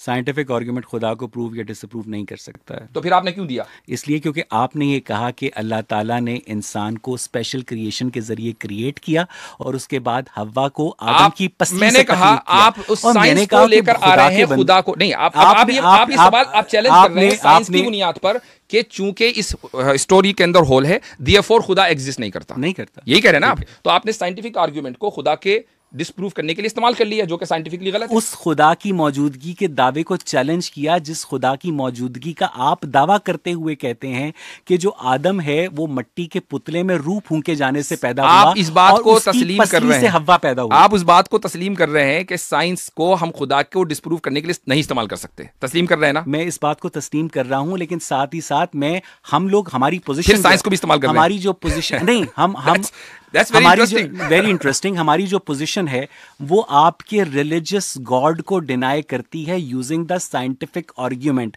हमारे पास रिचर्ड डॉकिंस जो है या क्रिस्टोफर हिचन्स जो है, जो सैम हैरिस है, वो उस क्रिएटर की मौजूदगी को डिसअप्रूव नहीं करते जिसकी मौजूदगी का अभी हमारे पास कोई एविडेंस नहीं है। आप तो कर चुके हैं ना जिस पोजीशन सर, आप तो कर चुके हैं ना बाजदी साहब, जिस पोजीशन को एग्नोस्टिसिज्म कहते हैं। आप एग्नोस्टिक नहीं है। मैं अपने आप को एथीस्ट/एग्नोस्टिक कहता हूं। ये अभी नया इजाफा हुआ मेरे लिए इंकिशाफ है, इसीलिए मैंने शुरू में पूछ लिया था आपसे कि सर आप एथीस्ट हैं। आपने कहा जी मैं तो मैं बताता हूं। एथीस्ट का मतलब वो होता है जो कि मजहबी खुदा की मौजूदगी को झुटलाता है, और एग्नोस्टिक वो होता है कि अगर हमारे पास कोई इस कायनात की तख्लीक का क्रिएटर कभी हमारे सामने आया तो हम उस दावे के ऊपर गौर कर सकते हैं। इस पोजीशन को एथीस्ट/एग्नोस्टिक कहते हैं, और एथीस्ट वो है जो कि आपके मजहबी खुदा की मौजूदगी को झुटलाता है। वो सबूत जो आपके पास आया वो है जो एक नए दावे को क्या कहते हैं कंसीडर करेगा। आपने कहा कभी अगर हमारे पास सबूत आया, वो सबूत कैसा होगा? साइंटिफिक होगा ना? एग्जैक्टली। साइंस से तो आप प्रूव कर ही नहीं सकते, ना डिस्प्रूव कर सकते ना प्रूव कर सकते। आप किस सबूत के इंतजार में बैठे हैं? साइंस से हम एक ऐसे क्रिएटर को प्रूव या डिसप्रूव नहीं कर सकते जिसकी मौजूदगी में हमने रिलीजन को क्या कहते हैं एड्रेस करना है। आप दो चीजों के खलते मबहस का सहारा ले रहे हैं। ये खलते मबहस नहीं है। मुझे एक बात बताइए, मैं आपको आसानी के लिए बता रहा हूं। मैं आप ये तो कह सकते हैं कि भाई देखें, ये जो आप नमाज पढ़ते हैं, रोजा रखते हैं, ये अनसाइंटिफिक है। आप ये तो कह सकते हैं थोड़ी देर के लिए, चूंकि जाहिर सी बात है कि इंसान का अपना अमल है। Hold on, late me complete please, late me complete. आप अपनी बुनियादी बातों से जंप करते जाते हैं। नहीं, जब ये बुनियादी बात नहीं है, ये बुनियादी बात है। आपने मुझे ये नहीं बताया एवोल्यूशन की बुनियाद पर, आदम और हव्वा की तख्लीक की बुनियाद पर खुदा मौजूद नहीं है, तो आपने साइंस का सहारा लिया खुदा के अदम वजूद के लिए। और मैं मजहबी खुदा के नाज़रीन के लिए, अपने नाज़रीन के लिए, खुदा के अदम वजूद, मैं अपने नाज़रीन खुदा के अदम वजूद के लिए, ठीक है, मैं अपने नाज़रीन के लिए स्क्रीन के ऊपर ये जरूर दिखाना चाहूंगा। नेशनल एकेडमी ऑफ साइंस के इख्तिबार से आप भी देख सकते हैं, science doesn't have the process to prove or disprove the existence of God. Science studies and attempts to explain only the natural world, while God in most religion is supernatural. In most religion, ये religious खुदा की बात हो रही है। ये religious खुदा की बात हो रही है। स्टेटमेंट में आपको दोबारा पढ़ के सुनाता हूं, जो कि आप पढ़ने से गुरेज कर रहे हैं कि science does not have the process to prove or disapprove the existence of religious God. ठीक है, सॉरी जो नेचुरल गॉड है। Okay, exactly. मुझे ये बताइएगा कि ये तो मैं भी आगे यही तो पढ़ लीजिए, यही तो मैं कह रहा हूं, आगे पढ़ लीजिए। Science studies and attempts to explain only the natural world while god in most religion. ठीक है, तो बात हो रही है मैं भी यही कह रहा हूं कि जो आप ये नहीं कह रहे, आप ये कह रहे हैं कि साइंस को हम रिलीजियस गॉड मैंने ये कहा कि जो एथीस्ट है वो मजहबी खुदा को डिसअप्रूव करता है, और बीइंग एन एग्नोस्टिक कैसे करता है? साइंस है ना, साइंस के जरिए। साइंस को तो आप इस्तेमाल नहीं कर सकते। साइंस एकेडमी की गॉड के national academy of science, God के लिए मैं तो आपने सुन लीजिए, मैं रिलीजियस पैराडाइम के बाहर मजहबी खुदा को साइंस के जरिए डिस्प्रूव कर सकता हूं। आपने अभी बोला, और अभी मैंने नेशनल एकेडमी ऑफ साइंस का इक्तिबास दिखा दिया, इन मोस्ट रिलीजन। इसका मतलब ये कि इस इक्तिबास के अंदर रिलीजियस खुदा की बात हो रही है। नेशनल एकेडमी ऑफ साइंस कोई छोटी मोटी चीज नहीं है, आपसे बढ़कर मोटी चीज नहीं है। तो जब वो ये कह रहे हैं, जब ये साइंसदानों का ये मुत्तफिका मौकिफ इस वेबसाइट के ऊपर उनके इक्तिबास में आ गया कि आप रिलीजियस खुदा को भी साइंस के जरिए डिस्प्रूव नहीं कर सकते, तो आप किस दलील का इंतजार कर रहे हैं कि खुदा को मानेंगे? मुझे लगता है कि मैं रिलीजियस गॉड को साइंस के जरिए डिसअप्रूव कर सकता हूं। ये आपकी सब्जेक्टिव ओपिनियन है, उसके लिए मैं नहीं समझता कि साइंस के अंदर दलील है। साइंस के अंदर कोई भी क्या कहते हैं हतमी चीज नहीं होती है, और साइंस जो है वो अपने आप को बतदरीज प्रोसेस के जरिए बेहतर करती चली जाती है। आपको याद होगा, नेशनल एकेडमी ऑफ साइंस के बजाय आप अपनी साइंस पर एतमाद करते हैं। आपको याद होगा कि साइंस जो है कभी ईथर की मौजूदगी का दावा किया करती थी। हम तो साइंस को मानते ही एवर चेंजिंग है। ठीक है, और जो आप रिलीजन को एब्सोल्यूट मानते हैं, तो मैं यही आपको बताने की कोशिश कर रहा हूँ वाजदी साहब कि जो मजहबी खुदा है उसकी मौजूदगी को हम साइंटिफिक रैशनल से डिसअप्रूव कर सकते हैं, लेकिन जो हमारे पास इस कायनात का अगर कोई क्रिएटर है तो उसके बारे में हमारे पास उसे प्रूव और डिसअप्रूव करने का फिलहाल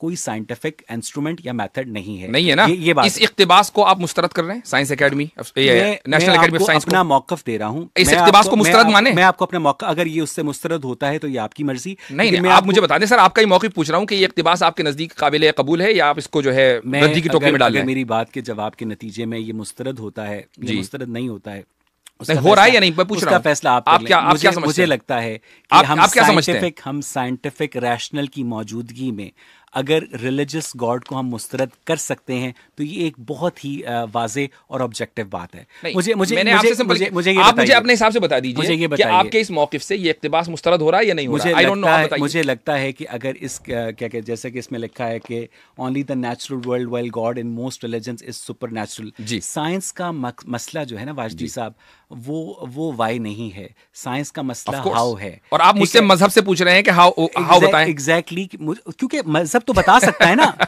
मजहब तो बता सकता है कि वाई, मजहब ने तो दावा किया है कि भाई हमने इंसानों को बनाया है, हमने इस कायनात को बनाया है। जब हम पूछते हैं कैसे बनाया, कहते पता नहीं। जब हम बताते हैं कहां बनाया, कहते पता नहीं। जब आपके दावे की मौजूदगी को जब हम टेस्ट करते हैं साइंस की बुनियाद पर, कि जिसका काम हाउ रैशनल की बुनियाद पे, अक्ल की बुनियाद पे, दलील की बुनियाद पे। आप देख रहे हैं कि कंफ्यूजन कितना है। एक तरफ आप ये कहते हैं कि जी हम साइंस की बुनियाद पर गॉड को एग्जिस्ट मान ही नहीं सकते, चलो ठीक है हमने मान लिया।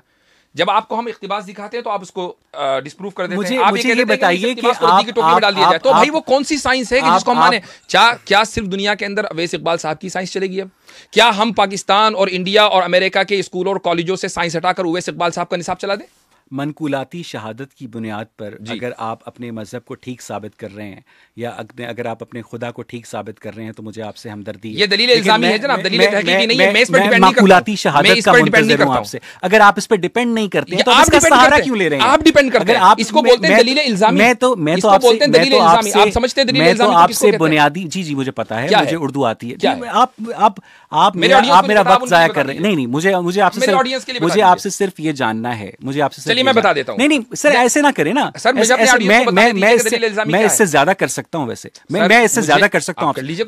मुझे ये बताइएगा जो मुझे जानने में दिलचस्पी है कि जब हम आपसे ये पूछते हैं कि खुदा ने आदम को एक स्पेशल तख्लीक के तौर पर पैदा किया और उसकी पसली से हव्वा को पैदा किया, तो आप कहते हैं हाँ जी ऐसा ही हुआ। जब हमसे ये पूछते हैं कि जो चिंपैंजी है उसको और उसकी मादा को कैसे पैदा किया, तो आप कहते हैं कि ये साइंस का जो रेम है। ठीक है, मुझे ये बताइए कि हमारी हिदायत चिंपैंजी के ऊपर डिपेंड नहीं करती। नहीं, मुझे मेरा सवाल ये नहीं, मुझे ये बताइए चिंपैंजी को और चिंपैंजी की मादा को आपके खुदा ने कैसे पैदा किया? जिस तरीके से आदम को पैदा किया होगा। अच्छा, उसको भी यानी कि चिंपैंजी का मट्टी का पुतला बनाया और उसमें रूह फूंकी और उसकी चिंपैंजी की जो पसली है उसकी मादा पैदा की। यार खुदा का खौफ करें। खुदा तो आपके नजदीक मौजूद नहीं, किस खुदा का खौफ करूं? इस तारे में कह रहा हूं, मुझे बता दीजिए कौन सा वाला खुदा है? इस तारे में कह रहा हूं कि आप अपने बच्चों को 21वीं सदी में ये पढ़ाने जा रहे हैं। नहीं, वैसे इकबाल साहब की साइंस पढ़ाएं। मुझे ये बताइए, जो साइंस एकेडमी की साइंस ना मानती है, हम वो वाली साइंस पढ़ा लें। आप मुझे बता दीजिए कि मेरी साइंस पढ़ा तो हम यहाँ से स्कूल से खत्म कर देंगे और आपको अपना निसाब का जो है बना देंगे। आप ये बता रहे हैं कि इस कायनात के खुदा ने इस जमीन पर मौजूद तमाम अनवाओ इकसाम को, जिनमें डायनासोर्स हैं, जिनमें चिंपैंजी हैं। I don't think सर आप मेरी बात बीच में नहीं आप गलत जा रहे हैं। मुझे एवोल्यूशन के ऊपर मैं आपको रोकूंगा इसलिए कि we are going in the wrong direction. Sir आप ये अपने जवाब में कहिएगा, ये बात आप अपने जवाब में कहिएगा। मुझे आप 30-40 सेकंड की एक साइलेंट विंडो दे दीजिए, उसके बाद आप अपना जवाब दीजिए। मैं आपकी बात को नहीं टोकूंगा बीच में, क्योंकि इस तरह ना वो गुफ्तगू का जो वो टेम्पो है वो इधर उधर हो जाता है। ठीक है, मुझे ये बताइएगा कि अगर इंसान को और चिंपैंजी को और ज़राफ़े को, तमाम इस ज़मीन पर मौजूद जानदारों को आपके अल्लाह ताला ने मट्टी का पुतला बनाकर बनाया है, तो ये आज 21वीं सदी में अभी आपने कहा कि उनको भी ऐसे ही बनाया जिस तरह से आदम और हव्वा को बनाया। ऐसे नहीं, मैंने ये कहा कि उनको अल्लाह ताला ने आदम अलैहिस्सलातु वस्सलाम को जिस तरीके से अपने हुक्म के जरिए वजूद बख्शा है, ऐसे ही तमाम कायनात को और उसके अंदर तमाम जानदार हैं उनको भी वजूद बख्शा है। मेरा यह दावा या किसी भी मजहब का यह दावा हरगिज़ नहीं है कि जिस तरीके से आदम अलैहिस्सलाम का पुतला बना था ऐसे ही चिंपैंजी का भी पुतला बना होगा और ऐसे ही जो है वो जो दूसरे भी हैवानात हैं उनका पुतला। हमारा ये दावा नहीं है, चूंकि ये मजहब की फील्ड नहीं है, ये साइंस की फील्ड है। ये आप बताएंगे, ये आप बताएंगे। हमारी फील्ड क्या है कि हिदायत किसके ऊपर डिपेंड करती है? हिदायत आदम के वजूद के तस्लीम करने पर डिपेंड करती है। ये मजहब बताएगा कि आदम मौजूद थे या नहीं थे, एंड दैट्स इट। कुरान करीम तमाम रिलीजियस फिनोमेना को नहीं बताता है, कुछ रिलीजियस फिनोमेना को बताता है। मैं हैरत में हूं कि आप दिन रात साइंस साइंस साइंस साइंस करते हैं और इतना मोतबर इक़्तिबास आपके सामने आ गया और उसमें यह लिखा हुआ है कि आप मजहब को साइंस की बुनियाद पर या मजहबी खुदा को जज कर ही नहीं सकते, फिर आपको साइंस चाहिए। तो ये जो कॉन्ट्रडिक्शन है आपके वर्ल्ड व्यू में, आई फेल टू अंडरस्टैंड कि भाई इसमें वाकई सिंसियरिटी कहीं है कहीं नहीं, यह एक जिद है। आई एम सॉरी कि मेरे अल्फाज आपको बुरे लग रहे होंगे, लेकिन मुझे ऐसा लग रहा है कि ये एक तरह का यानी इसमें सिंसियरिटी नहीं बल्कि एक तरह के समझ लीजिए कि जिद है कि नहीं मुझे मानना नहीं है, चाहे कुछ भी हो जाए मैं साइंस का सहारा लूं, इधर जाऊं उधर जाऊं, लेकिन मानना नहीं है। तो ठीक है, वो एक अलग मसला है, वो आपकी पर्सनल ओपिनियन है। लेकिन अब चूंकि आपका ये आर्गुमेंट आ गया है साइंस वाला जो मैंने डिबंक कर दिया, अब मैं अगले नहीं आपने खुद से डिबंक कर दिया। नहीं ऐसा नहीं है, मैंने डिबंक किया सर। नहीं ये आपने अपनी दानिश में डिबंक किया। मेरी ही दानिश, मुझे ये बताइएगा कि आपके नजदीक अगले आर्गुमेंट पे चले। नहीं सर, मेरी आपका आर्गुमेंट तो हो गया सर, मेरा तो अगला नहीं आया ना। आदम मेरा अगला आर्गुमेंट नहीं आया। मैं उसी सवाल पर हूं, मैं उसी सवाल पर हूं। अब ये हम पब्लिक को डिसाइड कर देखिए, अभी मैंने 40 सेकंड बोला और उसके बाद आपने 2 मिनट बोला। आपने जब 2 मिनट बोला मैंने आपको नहीं टोका, तो जब आप मुझे 40 सेकंड की हम आगे नहीं बढ़े भाई सर, इसलिए कि आप जो हैं वो क्या कहते हैं डग मुझे आपसे समझना है कि मुझे आपसे ये समझना है कि अगर आदम और हव्वा को आपके खुदा ने स्पेशली तख्लीक किया और बकिया जानदारों को क्या कहते हैं उसने इवॉल्व होने दिया, यानी जो थ्योरी ऑफ एवोल्यूशन है वो बकिया लाइफ फॉर्म के लिए ठीक है और आदम और हव्वा के लिए गलत है। ये मेरा मौक़िफ़ चूंकि एवोल्यूशन के ताल्लुक से जो भी है, मैं इस वक्त उस मौजू पर बात नहीं करना चाहता, चूंकि हमारी जो नहीं आपने आदम की जब लेट मी कंप्लीट, ठीक है, चूंकि आपने कहा कि मैं फुल बोलूं। एवोल्यूशन के ताल्लुक से आपकी जो डिबेट है वो कैसर राजा साहब से हो गई है, ठीक है। अगर आप मुझसे एवोल्यूशन पर बात करेंगे तो मैं एवोल्यूशन पर भी बात करने के लिए तैयार हूं, लेकिन आज नहीं, क्योंकि I won't let you go away from the concept of God. तो अब मैं इसका जवाब नहीं, मैं भी आपने मेरी बात मुकम्मल नहीं हुई। तो हम एवोल्यूशन के किसी भी मौजू के ऊपर गुफ्तगू नहीं करेंगे कि कैसे उसकी तख्लीक हुई, कैसे, ये ना मेरी बुनियादी तौर पर, हालांकि मेरा अपना एक मौक़िफ़ है इसमें, लेकिन मेरी बुनियादी तौर पर ना ये फील्ड है और ना ही मैं इसके ऊपर फिलहाल आज की तारीख में इस वक्त डिबेट करने में दिलचस्पी रखता हूं। चूंकि हमारे डिबेट का मौजू है एग्जिस्टेंस ऑफ गॉड, हम उसी पे रहेंगे, उससे नहीं हटेंगे। आपको अगर एवोल्यूशन में दिलचस्पी है तो कैसर राजा साहब की स्ट्रीम दोबारा देख लीजिए। अच्छा, आप अगर अब मेरे पास 40 सेकंड है, एग्जिस्टेंस ऑफ गॉड को साबित करने के लिए आप आदम और हव्वा की तख्लीक का सहारा ले रहे हैं। मैं आपने कहा कि अल्लाह ताला ने इंसान को पैदा किया। मैंने जवाब दे दिया, नहीं ले रहे। मैंने आपको टोका बीच में, सर मैं जवाब मुझे आप बात ही नहीं पूरी करने देते, मुझे आप बात ही नहीं पूरी करने देते। आपने मुझे ये बताया यहाँ पर कि आदम को मिट्टी के पुतले से बनाया गया और उसकी पसली से हव्वा को पैदा किया गया।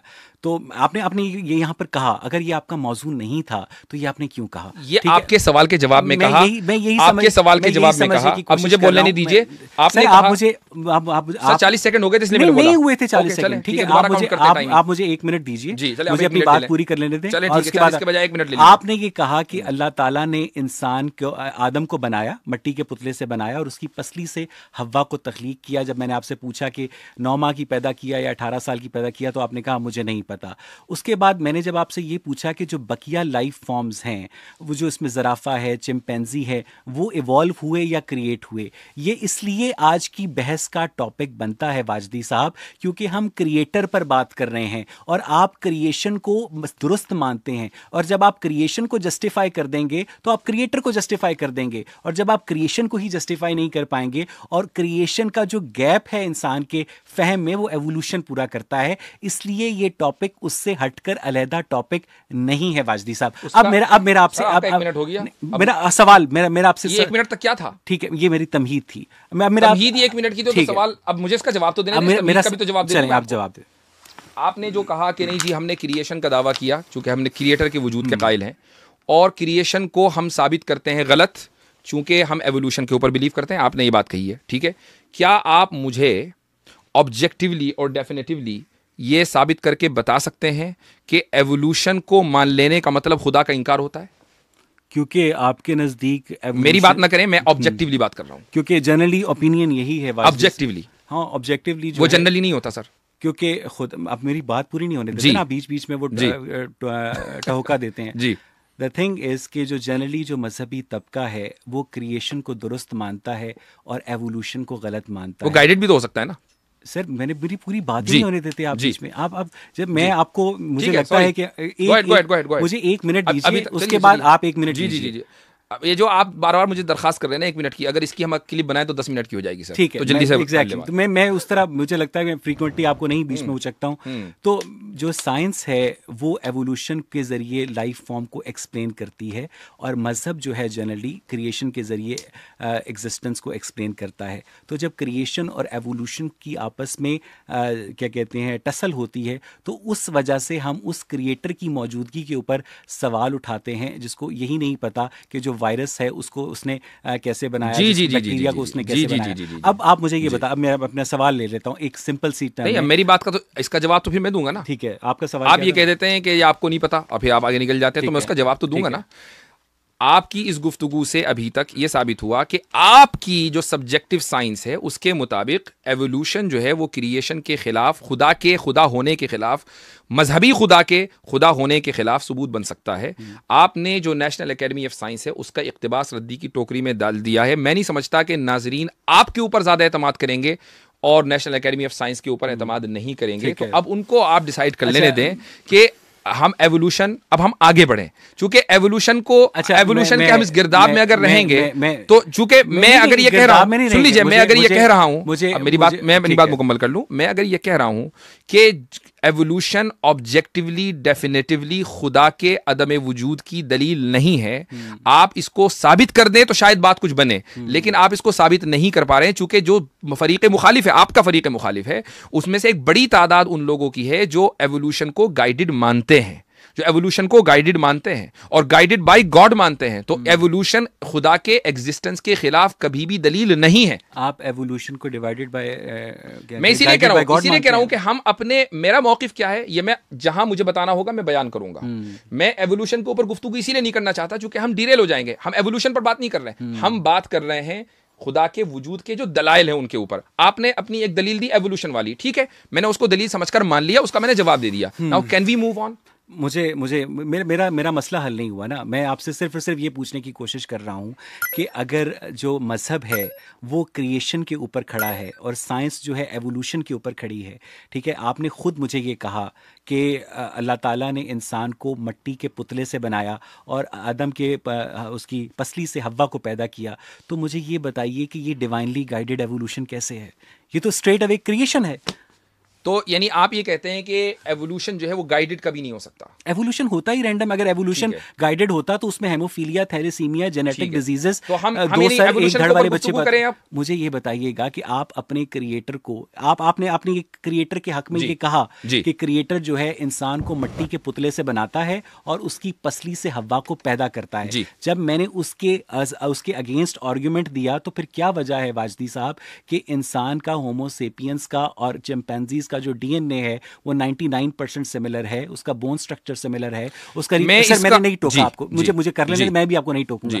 तो आपको बहुत जल्दी है नंबर 1, नंबर 2, नंबर 3, नंबर 4 करने में, मुझे जल्दी नहीं है।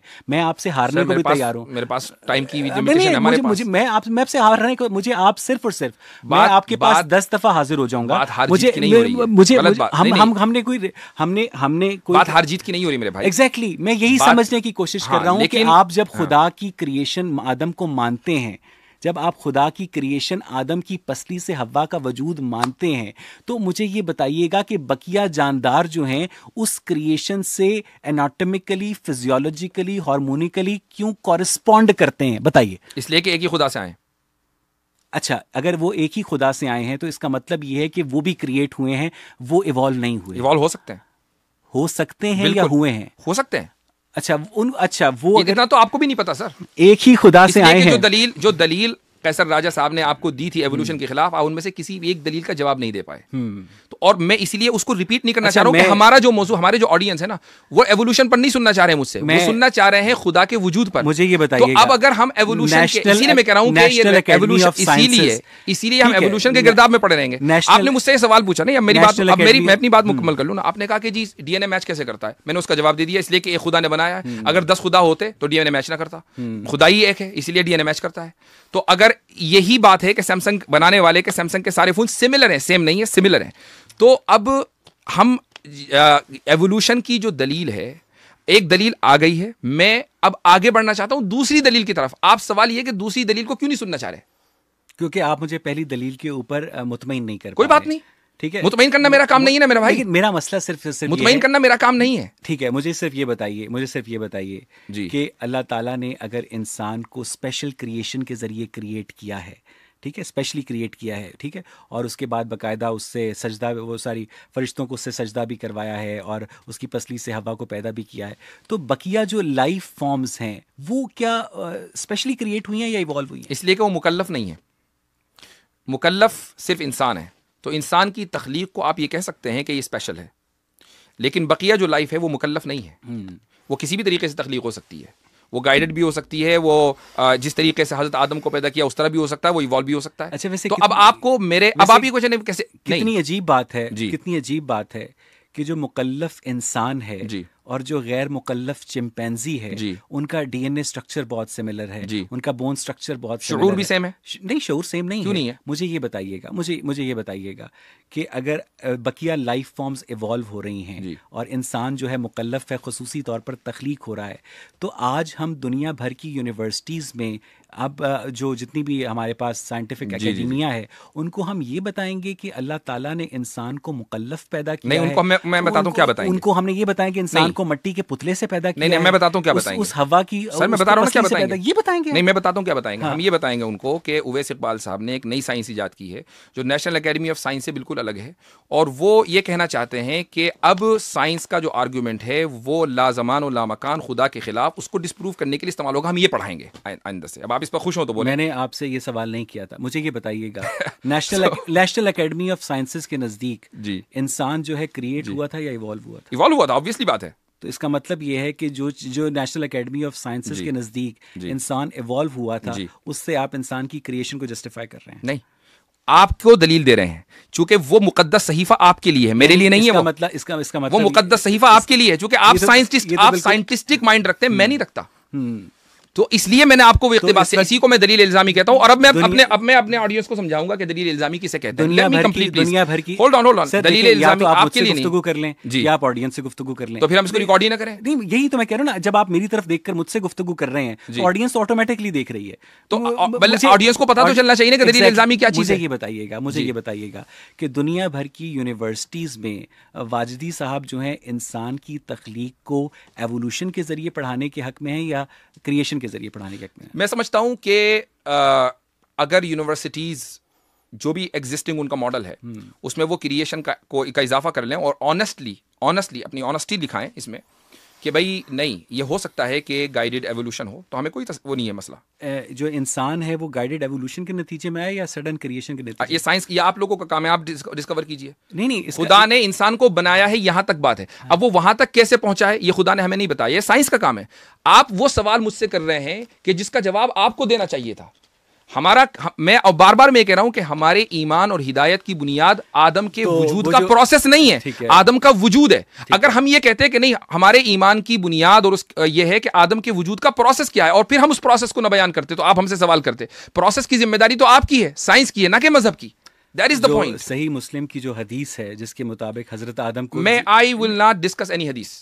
I will not discuss any hadith। ठीक है, हम ये चीज डीरेल हो जाएगी। डीरेल हो जाएगी। हजरत आदम जो है जुम्मे के दिन असर के और इशा के दरमियान पैदा हुए। वाह, ये गलत है। आप अभी भी उसी आर्गुमेंट पे लटके हुए हैं कि जिस आर्गुमेंट का जवाब कैसर राजा ने दिया। आप दे देना सर, कैसर राजा का आर्गुमेंट आप दे देना। उनका जवाब याद है आपको? ये हदीस जो है उनका जवाब याद है आपको? उनका जवाब याद है? ये हदीस गलत है। नहीं, बिल्कुल नहीं है। उनका जवाब याद है आपको? मुझे बता दें कि उनका जवाब याद है आपको? सही मुस्लिम की हदीस के मुताबिक आदम जुम्मे के दिन असर और इशा के दरमियान पैदा हुए, ये गलत है।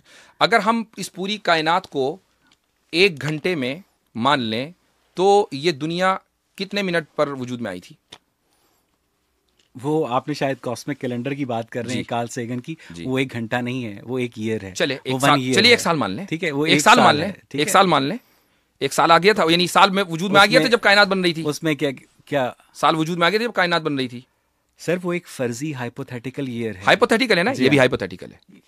अच्छा ये भी इस्तिआरा है। अच्छा ये भी इस्तिआरा है की जो हदीस तो आपके यहाँ इस्तिआरा है। साइंस में जो इतनी रियलिस्टिक है मुस्लिम की जो उसमें हदीस इस्तिआरा अलाउड है, और जो चीजें कुरान और साइंस में इस्तिआरा अलाउड है। आप ही तो कह रहे हैं। क्या? अभी तो आपने कहा कि हाइपोथेटिकल है। वो मॉडल समझाने के लिए, मॉडल समझाने के लिए, ये भी समझाने के लिए। अच्छा, ये वैसे ऐसा हुआ नहीं था, ऐसा हुआ नहीं था, कोई जरूरी नहीं है। अच्छा ठीक, ये सिर्फ समझाने के लिए है। तो इसलिए ये आप ये बात है कि आप हदीसों की लफ्फाजी के पीछे, अल्फाज के पीछे छुप कर आप ये कहते हैं कि नहीं ये हदीस गलत है। जब हम ये कहते हैं कि ये इस्तिआरा है तो आप उसको तस्लीम नहीं करते। क्या किसी लैंग्वेज में इस्तिआरा नहीं होता? साइंस में नहीं होता, लैंग्वेज में इस्तिआरा होता है। और हदीस अरबी जबान में जिसमें सबसे ज्यादा इस्तिआरात होते हैं, और ये हमें समझाने के लिए है। कोई भी आदमी ये बिलीव नहीं करता कि यार चलो असर की नमाज का वक्त हो गया, जुमा के दिन अब पढ़े, हजरत आदम को याद करते हैं, क्योंकि हजरत आदम की इसी वक्त तखलीक हुई थी। एक भी मुसलमान आपको ऐसा नहीं मिलेगा। हम अगर यह होता ना कि उसका मतलब यही होता कि जुमा के दिन असर के बाद लिटरली हजरत आदम अलैहिस्सलाम को इतने बज के इतने मिनट पर क्रिएट किया था, तो सारे मुसलमान उस वक्त खुदा को याद कर रहे होते, क्योंकि हमारी तखलीक का आगाज उस वक्त हुआ है। लेकिन हम में कोई नहीं याद करता, याद करते हैं खुदा को, और हम वक्त याद करते हैं। उसका ताल्लुक सिर्फ असर के बाद से जुमा के दिन के लिए नहीं है। सही बुखारी की हदीस है कि अगर नहुसत, मेरे सवाल को, मेरे सवाल की क्वालिटी को आप कैसे जज कर सकते हैं? मुझे ये बताइए, क्योंकि इस तरह तो आपका जिस दिल को हदीस को दिल करेगा आप उसे इस्तिआरा कह देंगे, और जिस हदीस को आपका दिल करेगा उसको आप हकीकत कह देंगे। अगर मैं आपके सामने सही बुखारी की ये हदीस रखूं कि नहुसत होगी तो औरत में होगी, घोड़े में होगी या मकान में होगी, आप इसको इस्तिआरा कहेंगे, हकीकत कहेंगे? आपका दिल करेगा इस्तिआरा कह देंगे, आप कहेंगे हकीकत कह देंगे। जिस आयत का दिल करेगा आप उसे इस्तिआरा कह देंगे, जिस आयत का दिल करेगा उसे हकीकत कह देंगे। एक्जिस्टेंस ऑफ गॉड से हटकर इन पर क्योंकि आप मुझे ये बताइएगा कि ये हदीसें उस गॉड के मुबय्यना मैसेंजर की हैं। Late me complete. अगर हम रिसालत के ऊपर बात करेंगे तो हम हदीसों के ऊपर बात करेंगे। हम रिसालत के ऊपर बात ही नहीं कर रहे हैं। आपने और मैंने जिस मौजू के ऊपर इत्तेफाक किया था और जिस मौजू से शुरुआत की थी वो एग्जिस्टेंस ऑफ गॉड है, रिसालत नहीं है। ठीक है, क्योंकि रिसालत नहीं है। रिसालत जो है, रिसालत डिपेंड करती है, रिसालत डिपेंड करती है। बहुत बड़ा दावा है भाई, उसकी जब हम उस दावे पर आएंगे तो उस पर दलील देंगे ना। अभी तो हम उस दावे पर बात ही नहीं कर रहे। मजहब के तो अगली दलील, मजहब के 100 दावे हैं जिसकी तरफ आपको बहुत जी मैं उसकी तरफ बढ़ रहा हूं। तो ये जो हमारा दूसरा आर्ग्यूमेंट है वो है, इसको नाम दिया जाता है ओंटोलॉजिकल आर्ग्यूमेंट, और इसके अंदर आप अपनी आसानी के लिए स्क्रीन पर दे सकते हैं कि the supreme being is imagined objectively, और ये 100% ट्रू है। आप भी इमेजिन कर रहे हैं, आप भी इमेजिन कर सकते हैं, चाहे आप खुदा के वजूद को न मानते हो। ये ऑब्जेक्टिवली 100% ट्रू है।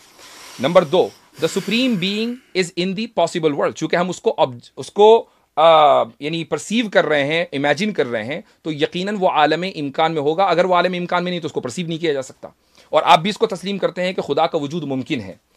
तो इसका जो नतीजा निकला वो ये कि the supreme being must exist in the real world. Why? इसकी वजह यह है कि अगर आप ये तस्लीम ना करें कि सुप्रीम बीइंग एग्जिस्ट नहीं करता रियल वर्ल्ड में, तो फिर सुप्रीम बीइंग नहीं है, आप सुप्रीम बीइंग है, जबकि हम अपने आप को लोअर बीइंग मान रहे हैं और सुप्रीम बीइंग को सुप्रीम बीइंग मान रहे हैं। तो अगर हमने खुदा के वजूद को नहीं तस्लीम किया तो इन दोनों मुकद्दमात में से कोई एक मुकद्दमा गलत साबित हो जाता है, जबकि दोनों 100% एक्यूरेट है। हमने अपने आप को लोअर बीइंग कहाँ तस्लीम किया?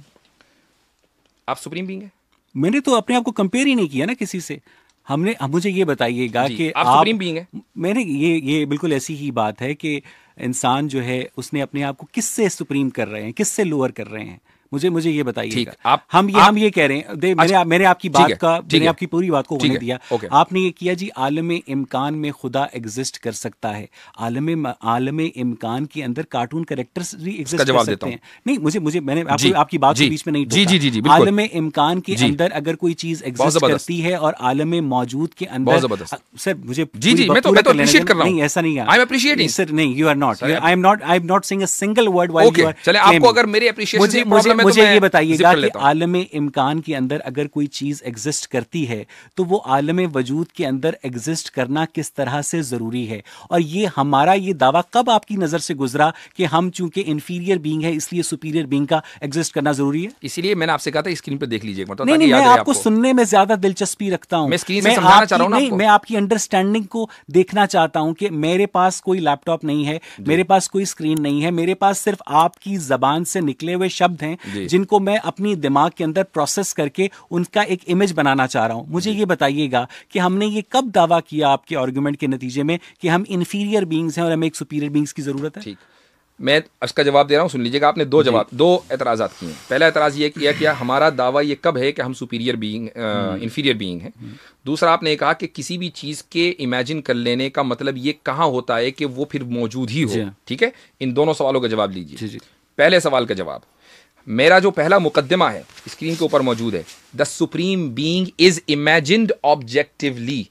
आप दावा करें या ना करें, लेकिन आप एक सुप्रीम बीइंग का तसव्वुर कर सकते हैं। मैं हरगिज ये नहीं कह रहा हूं कि आप दुनिया भर में दावा करते फिर रहे हैं कि जी सुप्रीम बीइंग है। अगर दावा कर रहे होते तो मैं और आप ये वाला आर्गुमेंट ना कर रहे होते, ये डिस्कशन ना कर रहे होते। सुप्रीम बीइंग का तसव्वुर किया जा सकता है, और वो सुप्रीम बीइंग जो हम नहीं है उसका तसव्वुर ऑब्जेक्टिवली किया जा सकता है। ये पहले सवाल का जवाब है। दूसरा सवाल आपने ये किया कि किसी भी चीज़ का अगर तसव्वुर किया जाए तो उसका क्या वजूद होना ज़रूरी है? बिल्कुल नहीं है। लेकिन अगर उस चीज़ का ऑब्जेक्टिवली तसव्वुर किया जाए तो उसका वजूद ज़रूरी है। और खुदा जो मरकज़ी खुदा है, चाहे आप उसको मजहबी न माने, लेकिन जो मरकजी खुदा है उसका तसव्वुर हर इंसान करता है। आप भी करते हैं। आप खुदा को नहीं मानते, एग्नोस्टिक होंगे वो भी करेंगे, और जो मजहब को मानते हैं वो भी करेंगे, जो हिंदू होंगे वो भी करेंगे, और पहला इंसान भी करेगा और आखिरी इंसान भी करेगा। अगर आपके नजदीक पहला इंसान वजूद रखता है तो ये ऑब्जेक्टिवली है। मिकी माउस और मिनी माउस आपने जो उनकी मिसालें दी हैं, इनको ऑब्जेक्टिवली कोई परसीव नहीं करता इन अक्रॉस स्पेस एंड टाइम। इसलिए जो आपने एग्जांपल दी है ये गलत दी है। आप खुदा को ऑब्जेक्टिवली कैसे परसीव करते हैं? सुप्रीम बीइंग मानते हैं। तो मुझे ये बताइएगा कि उस सुप्रीम बीइंग जो थी वो खुद ब खुद बन गई? वाह, ये आपके आर्गुमेंट का जवाब है? नहीं, मैं आपसे पूछ रहा हूँ कि एक सुप्रीम बीइंग जो है, जो एक बीइंग होती है, मुझे अब मजाक उड़ाने की जगह अगर जवाब दे दें तो मुझे ज्यादा, सुप्रीम बीइंग खुद ब खुद बन गई। मैं वाकई बहुत बेहतर आपसे वो कर रहा था एक्सपेक्ट। मैं भी। तो अब अगर आप ये मुझसे सवाल करेंगे, मेरे इन जवाबों के एतराज़ के तौर पर आप ये बात रखेंगे कि अच्छा सुप्रीम बीइंग क्या खुद से खुद बन गई? जी हाँ, वैसे बताएं। ये मैं उस वक्त एतराज़ होता जब मैं ये कहता कि खुद सुप्रीम बीइंग बनी थी। तो आप ये कहते खुद से खुद बनी थी या किसी ने बनाया? इल्मुल कलाम हो गया ना। तो हम तो what do you mean by इल्मुल कलाम हो गया? मैं आपसे कहूंगा तो ये साइंस हो गई ना, मैं कह सकता हूँ। तो ये भी कोई बात हुई। और आप ठहरे आप अगर ये कहें और आप ठहरे इल्मुल कलाम के दुश्मन, जो कि कॉमन सेंस मान रहे हैं कि इल्मुल कलाम कॉमन सेंस है और साइंस कॉमन सेंस नहीं है। मैं मानता हूं उसको, लेकिन साइंस की जो सारी थ्योरीज हैं वो कॉमन सेंस नहीं है। अच्छा, ठीक है, लेकिन मैं साइंस और इल्मुल कलाम के दरमियान डिबेट नहीं करना चाहता। What I am trying to say कि ये आपका बहुत मशहूर जुमला है कि आप रूल्स के पीछे चुप, आप इसके पीछे चुप रहे हैं। जब आपके सामने दलील आती है और आप बेबस हो जाते हैं तो आप ये कहते हैं आप उसके पीछे चुप रहे हैं। खैर वो आप तो मैंने किसके पीछे छुपा हूं? सुन लीजिए, आप साइंस के पीछे इतनी देर से छुप रहे थे। अच्छा, साइंस दलील नहीं है? अब ये नहीं है, खुदा के वजूद में साइंस दलील नहीं, मैं साबित कर चुका हूं। अच्छा, अब वो नेशनल एकेडमी ऑफ साइंसेस, कहते हैं जी वही ठीक है। अब मैं आपको ये कह रहा हूं कि भाई अगर खुदा के बारे में हम ये कहते कि उसके वजूद का आगाज हुआ है, तो आप मुझसे ये सवाल करते कि कैसे हुआ है। जब हम ये कह रहे हैं कि उसके वजूद का आगाज ही नहीं हुआ, तो ये सवाल तो इररिलेवेंट है, ये सवाल ही गलत है। अच्छा, इसका मतलब ये है कि जो खुदा है आपकी अंडरस्टैंडिंग के मुताबिक वो हमेशा से था। इस दलील का जवाब है आपके पास? और हमेशा रहेगा। क्योंकि आपने मुझे यही नहीं समझाया ना कि जो सुपीरियर बीइंग है वो हमेशा से कैसे एग्जिस्ट कर सकती है, और आलम इम्कान के अंदर ऐसी कौन सी पॉसिबिलिटी है जिसके नतीजे में आपने ये इन्फर किया है कि क़यामत के बाद भी वो हमेशा एग्जिस्ट करती रहेगी। मुझे बताइए, मुझे बताइए कि जो सुपीरियर बीइंग है वो हमेशा से खुद ब खुद से कैसे एग्जिस्ट कर सकती है आपके तसव्वुर के मुताबिक? ठीक, थोड़ी देर के लिए मान लें कि उसने खुद से खुद वजूद नहीं हासिल किया, बल्कि किसी ने वजूद बख्शा उसको, थोड़ी देर के मान लेते हैं, तो फिर इन्फिनिट रिग्रेस है सर। एग्जैक्टली, हमारे पास तो यही आपके पास इस प्रॉब्लम का कोई हल नहीं है। ये आपके पास नहीं है, हमारे पास तो हल है। एग्जैक्टली, खुदा है। बिल्कुल है, इसलिए कि आपके नजदीक जिस खुदा के इनकार का जो पैमाना है वो साइंस है, और साइंस खुद कह रही है कि ये पैमाना नहीं है। आप उस पैमाने को इस्तेमाल कर रहे हैं जो पैमाना नहीं है, और हम उस पैमाने को इस्तेमाल कर रहे हैं जो पैमाना है। मेरे और आप में जमीन आसमान का फर्क है जो हम बात कर रहे हैं। नहीं, जमीन आसमान का फर्क इसलिए नहीं है कि आपने कहा था कि जो मादी वजूद होता है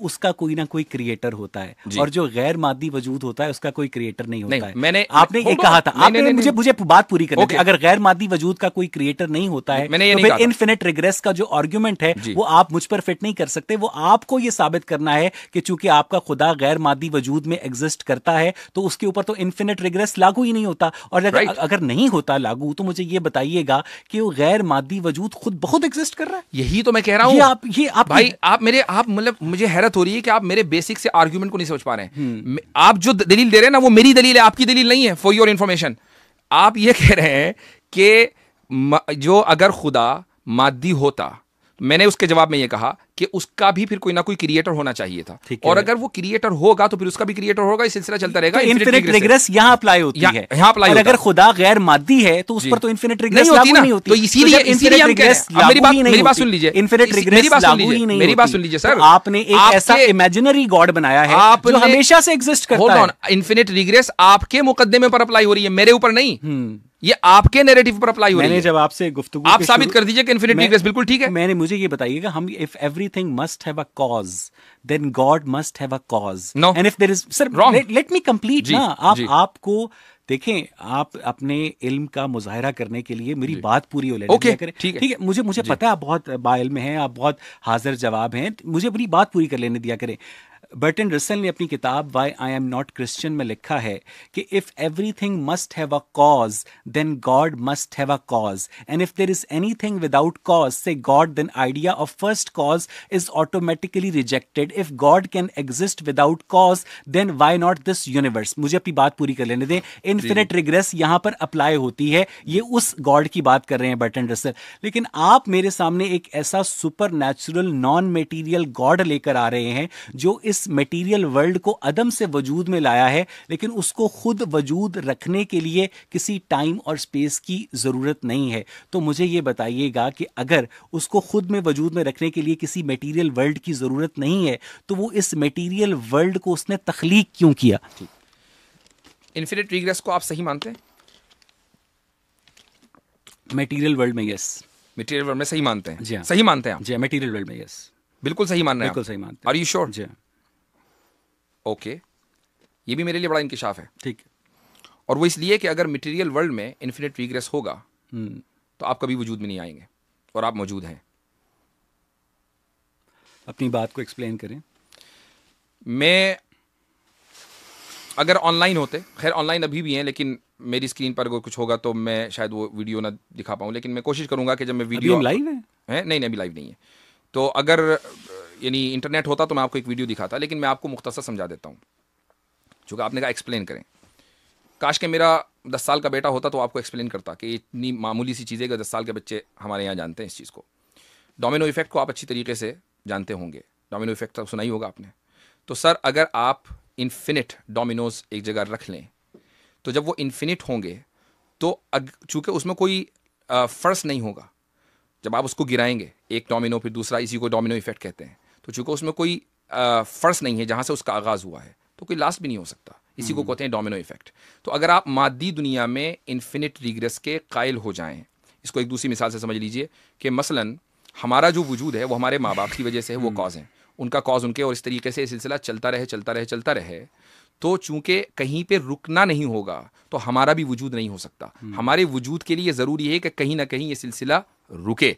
तो जब असल में आपने बड़ी ही प्यारी एग्जांपल दी है कि जो डोमिनो इफेक्ट के अंदर तमाम जो ब्लॉक्स होते हैं ना, वो इक्वल डायमेंशन के होते हैं, ठीक है, और जो उसमें से जो फर्स्ट मूवर होता है वो भी उसी डायमेंशन का होता है जिसके बकिया ब्लॉक्स उस डायमेंशन के होते हैं। तो आप अपने आर्ग्यूमेंट के जरिए मुझे ये बताने की कोशिश कर रहे हैं कि अवैस और खुदा के जो डायमेंशंस हैं वो बराबर हैं, इसलिए वो फर्स्ट कॉज के तौर पर एग्जिस्ट करता है।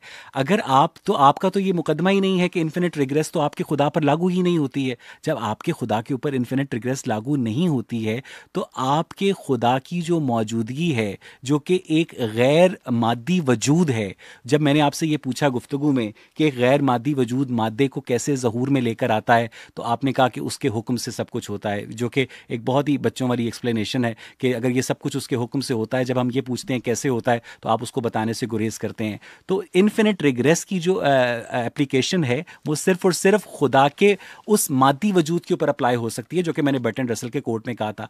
आपके नज़दीक वाजदी साहब जो खुदा है वो गैर मादी है, तो उसके ऊपर हम इन्फिनिट रिग्रेस लागू ही नहीं कर सकते हैं। वो आपके जहन का बनाया हुआ एक फर्जी करैक्टर है जिसके जरिए आप दावा कर रहे हैं कि इस दुनिया के अंदर जितने फिजिकल मज़ाहिर हैं वो वजूद में आते हैं। जब हम आपसे पूछते हैं वो कैसे वजूद में आते हैं तो आप उसे बताने से गुरेज करते हैं। वाजदी साहब, ठीक, आपकी बात मैंने तसल्ली से सुनी, और आपने ये बात कही इन्फिनिट रिग्रेस के ताल्लुक से और डोमिनो इफेक्ट की जो मैंने एग्जांपल दी थी उसके ताल्लुक से कि चूंकि सबका डायमेंशन एक है, सब एक ही डायमेंशन में एग्जिस्ट करते हैं। गलत कहा था? नहीं, मैं पूछ रहा हूँ तो क्या वहां पर इन्फिनिट रिग्रेस जो है वो लागू नहीं हो सकता? राइट? कहां पर? अगर एक ही डायमेंशन में सारे डोमिनो एग्जिस्ट करें तो वहां पर इन्फिनिट रिग्रेस जो है वो सही नहीं होगा। जी हाँ, बिल्कुल। अब ये आपने थोड़ा सा अपने तसव्वुर के अंदर मॉडिफिकेशन की है, जो कि पहले आपने कहा नहीं मादी वजूद के अंदर हम इन्फिनिट रिग्रेस के कायल हैं।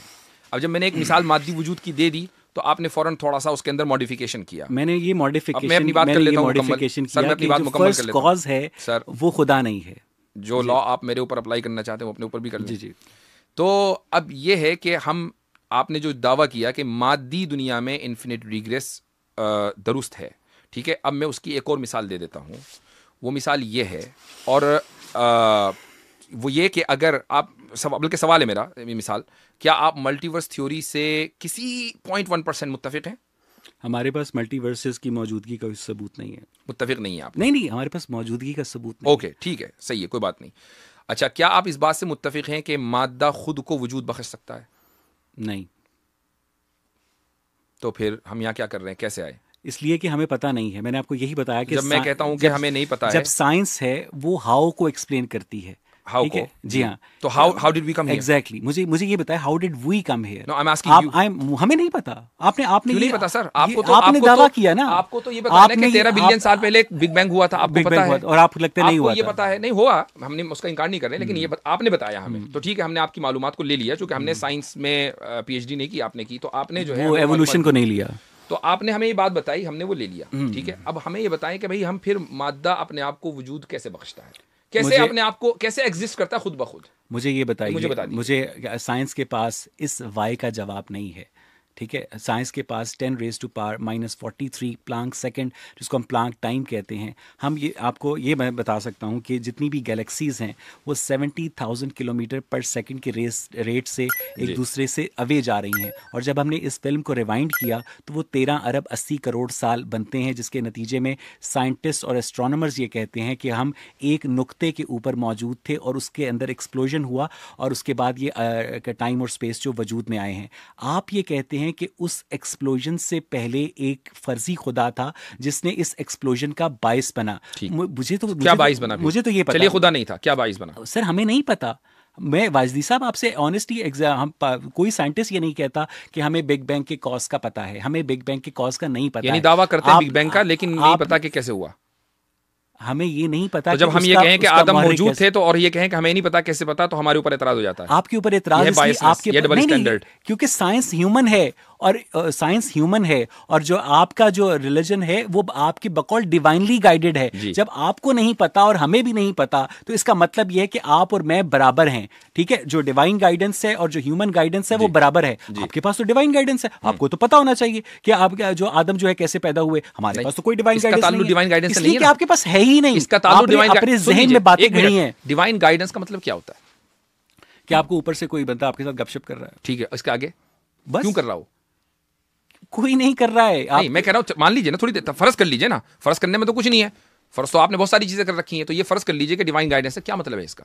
कि ऊपर से कोई खुदा जो है इंसानों से कलाम करता है। क्यों कर रहा है ये आप बताएं ना, क्योंकि हमारे नजदीक तो कर ही नहीं रहा। ओहो, मैं फर्ज की बात कर रहा हूं। सर फर्ज कर लीजिए, इसलिए कर रहा है, कुछ तो कहिए। मैं फर्ज तब करूं जब मेरे नजदीक खुदा जो है इंसानों से कलाम कर रहा हो। वो खुदा आपके वहम की जो है पैदावार है। ठीक है, आप हमारे वर्ल्ड व्यू के एतबार से ही बता दीजिए ना कि वो यूं कर रहा है। मुझे आपके वर्ल्ड व्यू की अगर समझ होती तो मैं यहाँ आपसे डिबेट क्यों कर रहा होता। मुझे ये बताइए कि चूंकि तो आपको वाकई इतना नहीं पता, आप इतने नाइव हैं। होल्ड ऑन, आपके वर्ल्ड व्यू के मुताबिक खुदा जो है इंसानों से गुफ्तगू कर रहा है, क्यों कर रहा है? अगर अब मैं बताऊं, आप कबूल कर लेंगे? मैं कबूल नहीं, मैं सवाल करूंगा ना। अच्छा ठीक है, तो खुदा ने हमसे या इंसान से जो बिलवास्ता गुफ्तगू की है अंबिया और रसूलों के वास्ते से, वो इसलिए गुफ्तगू की, और मैं बता रहा हूँ कि डिवाइन गाइडेंस किसको बोलते हैं, वो इसलिए गुफ्तगू की है ताकि इस दुनिया के अंदर एक इंसान अच्छा इंसान कैसे बने, नंबर 1, नंबर 2 उसकी आखिरत में वो कामयाब कैसे हो। ये 2 चीज़ें हैं बस। इस दुनिया की भलाई और आखिरत की भलाई, इसी को बोलते हैं सआदत फिद्दारैन। ये डिवाइन गाइडेंस का इससे ताल्लुक़ है। जिस चीज़ का ताल्लुक़ इससे नहीं है वो डिवाइन गाइडेंस नहीं है। तो आदम अलैहिस्सलाम की तख्लीक का प्रोसेस क्या है, इसका ताल्लुक़ ना हमारी इस दुनिया की भलाई से है ना उखरवी भलाई से। लिहाजा आप ये नहीं कह सकते कि चूंकि आपके पास गाइडेंस है लिहाजा आपको इसका इल्म होना चाहिए था। लेकिन प्रोसेस का दावा हमेशा आप करते हैं, यानी साइंटिस्ट करते हैं। अगर आप उस प्रोसेस को मुझे नहीं समझा पा रहे हैं कि एक चीज ने अपने आप को कैसे कॉज कर लिया, तो फिर आप अपने इस दावे को वापस ले लें कि नहीं, हम भी प्रोसेस का दावा नहीं कर सकते। आप मुझसे ये मुतालबा करते हैं, आपका खुदा जो है मुबैना खुदा मुझसे ये मुतालबा करता है कि मेरे कहने के मुताबिक तुम अच्छे और बुरे की तमीज़ करो, मेरे कहने के मुताबिक तुम इस ज़िंदगी के अंदर अपना टाइम गुजारो, तो हम उससे ये मुतालबा नहीं कर सकते हैं कि तूने हमें कैसे तख्लीक किया। जब हम उससे ये वो अपनी अपनी सारी बातें मनवाने को तैयार है, लेकिन जब हम उनसे कोई मुतालबा करते हैं तो वो जनाब कहता है कि इसका तुम्हारी भलाई से कोई ताल्लुक नहीं। खुदा है ना वो, एग्जैक्टली। वो मेरा आपका दोस्त नहीं है। मुझे ये बताइएगा कि आप अल्लाह ताला के यानी आप अपने दोस्त से आप अपने दोस्त से मुतालबा करें। अल्लाह ताला के तर्जुमान हैं, आपको इतना तो पता आपको ये अल्फाज आप मेरे मुंह में न डालें। ठीक है, मैं मजहब को तर्जुमानी कर रहा हूं, ना कि खुदा की। ठीक है, मुझे ये बताइएगा कि अल्लाह ताला जो है अपने अंबिया और रसूलों के जरिए इंसानों से कलाम करने की जगह खुद सामने क्यों नहीं आता? अच्छा, अगर वो सामने आ जाता तो आप मान लेते? आराम से। अच्छा, मसले कोई नहीं। तो इसका मतलब ये कि आप एम्पेरिसिस्ट हैं। क्या है? एम्पेरिसिस्ट हैं आप? मैं ऑब्जेक्टिव हूँ फाजिद साहब। मुझे आप ऑब्जेक्टिव, यानी अगर आप किसी चीज को देखेंगे तो मानेंगे। जी हाँ। अगर नहीं देखेंगे तो नहीं मानेंगे। जाहिर है। आपने अपने आप को देखा है कभी? जी, शीशे में देखा है। वो आपकी बॉडी है, आपको ही है। अच्छा, मुझ में और मेरी बॉडी में क्या फर्क है? फर्क ये है कि आपका जो मुशाहिदा ज़ात है, जो आपका इनर सेल्फ है, वो बता दीजिए। आपने शीशे में देखा हो, हम भी देख लें भाई अपना इनर सेल्फ, हम भी कुछ दिखाएं, हमें भी पता चले। कोई टेक्निक बताइए। इनर सेल्फ से क्या मुराद है आपकी? वही जो दलील इल्जामी थी ना, वही मुराद है। अब आप मुझे बताइए। मुझे ये बताइएगा कि अल्लाह ताला को वो इनर सेल्फ, मैं बताता हूँ क्या मुराद है। आपने पूछा मुझसे, आपने मुझसे पूछा ना, मुझे अब मैं बता देता हूँ इनर सेल्फ क्या है। मुझे अपनी बात पूरी कर लेने दें। सर, आपने सवाल किया, उसका जवाब तो दे दूं। ठीक है, इनर सेल्फ क्या है? आपने इनर सेल्फ के बारे में सवाल किया। इनर सेल्फ वो चीज़ है कि जो खुश होती है, जो गमगीन होती है, वो इनर सेल्फ के जिसके ऊपर जो है यानी कभी गुस्सा तारी होता है, जो जेलस होती है, ये जो बॉडी है ये उस इनर सेल्फ का मजहर है। आप गुस्से का इजहार अपनी बॉडी के जरिए करते हैं, लेकिन गुस्से का जो सुदूर है वो आपके इनर सेल्फ से हो रहा है। तो अब अगर आप ये कहें कि नहीं मेरे अंदर तो ना गुस्सा होता ना मैं कभी खुशी होता, तो ठीक है, नो प्रॉब्लम। लेकिन अगर आपके यहाँ ये सारी चीजें मौजूद हैं तो आप अपने इनर सेल्फ को के एग्जिस्टेंस को मानते हैं, और ये कॉमन सेंस की बात है। खुद सामने क्यों नहीं आता? तो आप इनर सेल्फ को खुद सामने क्यों नहीं आता? तो मैं वही तो कह रहा हूँ, उसी का जवाब दे रहा हूँ कि आप अपने इनर सेल्फ को ना देखे हुए मान रहे हैं। क्यों मान रहे हैं? मुझे ये बताइएगा कि अपने इनर सेल्फ को मैं महसूस करता हूँ, ठीक है, अपनी फिजिकल बॉडी के अंदर जी। और अभी तो आपने देखने की बात की थी। मैंने खुदा को देखने की बात की थी ना। तो इनर सेल्फ को देखने की क्यों बात की? खुदा और इनर सेल्फ बराबर है? नहीं, आपने उसूल दिया। आपने उसूल दिया कि मैंने पूछा, मैंने कि आप किसी भी चीज को जब मानेंगे जब आप देख लेंगे, कहने का हाँ। मैंने इसीलिए पूछ लिया था, पहले ही कंफर्म करा लिया, मुझे मालूम था कि आप ये कहेंगे। अगर मैं ये कहूँ कि मैंने खाना खाना है और आप मेरे आगे लोहे की बाल्टी रखते हैं तो आप कहेंगे खाएं। आपने तो कहा था कुछ मैं खाना है, तो आप जब खा रहे हैं तो खाएं। तो इसका मतलब ये आप इनर सेल्फ को, आप यही मैं कह रहा हूँ, इनर सेल्फ की गॉड के साथ फॉल्स इक्विवेलेंस है। एक गॉड को इंसानों के साथ राब्ता करने के लिए अंबिया और रसूलों की जरूरत क्यों पेश आती है? मैंने गॉड खुद अपने आप को सामने लाकर बता दे कि भाई मैं हूं। उसकी दो वजह मैंने आपको बताई, दो वजह बताऊंगा। पहली वजह तो मैं ऑलरेडी बता चुका हूं, मैंने इनर सेल्फ के साथ गॉड को कंपेयर नहीं किया है। आप अपने अल्फाज मेरे मुंह में न डालें, बल्कि मैंने आपके इस उसूल को कि मैं जब देखूंगा तो मानूंगा, इसको डिबंक किया है। ठीक है, तो इस उसूल को डिबंक करने के लिए मैंने इनर सेल्फ की मिसाल दी है। Point number 1। पॉइंट नंबर 2, खुदा अगर सामने आ जाए, ठीक है, यानी वो इस जमानो मकान में आ जाए, जो वो आ सकता है, उसके ऊपर उसको हर चीज की कुदरत है। लेकिन आप ये कह रहे हैं कि इस जमानो मकान की कुयूद में आने के बाद खुदा मुक़य्यद बन जाए, तो वो खुदा जो मुतलक है and at the same time आप उसको मुक़य्यद मानना चाहते हैं, तो क्या आप इसको कॉन्ट्रडिक्शन नहीं समझते? अगर वो खुदा जो है वो इस ज़मानो मकान का मोहताज नहीं है, तो वो खुदा इस ज़मानो मकान के अंदर कॉरेस्पॉन्डेंस का जो तरीका इवॉल्व करके उसने जो ढूंढा है, तो इसका मतलब ये है खुदा इतना आपका बेबस और लाचार और मजबूर है कि वो इस ज़मानो मकान के अंदर जो है अपने इजहार को ला ही नहीं सकता। आपने ये कहा कि खुदा जो है वो सामने क्यों नहीं आ जाता, मैंने उसका जवाब पहले ही दिया कि आपका जो ये उसूल था कि वो मेरे पास डायरेक्टली फरिश्ता क्यों नहीं भेज देता उसको? वो एक बंदे के पास गार में छुप के भेजता है और कहता है जा बाकियों को बता दे। मेरे पास डायरेक्टली क्यों नहीं भेज देता? अच्छा, अगर आपके पास आ जाए तो इन भाई का भी ये सवाल होगा कि इनके पास exactly, हर एक के पास आ जाए। मेरा भी आए, कोई मसला है? सबके पास आए ना? कोई मसला है? नहीं, मेरे पास भी आए, सबके पास फरिश्ता आ जाए, exactly. हम सब प्रॉफिट्स बन जाए। नहीं, प्रॉफिट्स ना बन जाए ना, फरिश्ता तो प्रॉफिट की बात आता है। आपका मकसद प्रॉफिट भेजना है या आपका मकसद इंसानों की इस्लाह है? जब सबके पास फरिश्ता आ जाएगा तो इंसान को हिदायत के लिए जरूरत ही क्या है?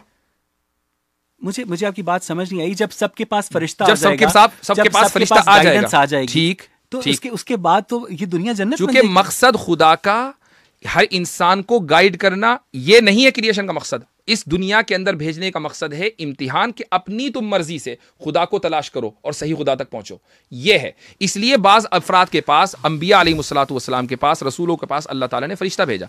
अगर हर इंसान के पास फरिश्ता आता, हर इंसान के पास फरिश्ता आता, तो इस दुनिया के अंदर ना कोई उम्मती नहीं होती, बल्कि सारे के सारे प्रॉफिट्स होते।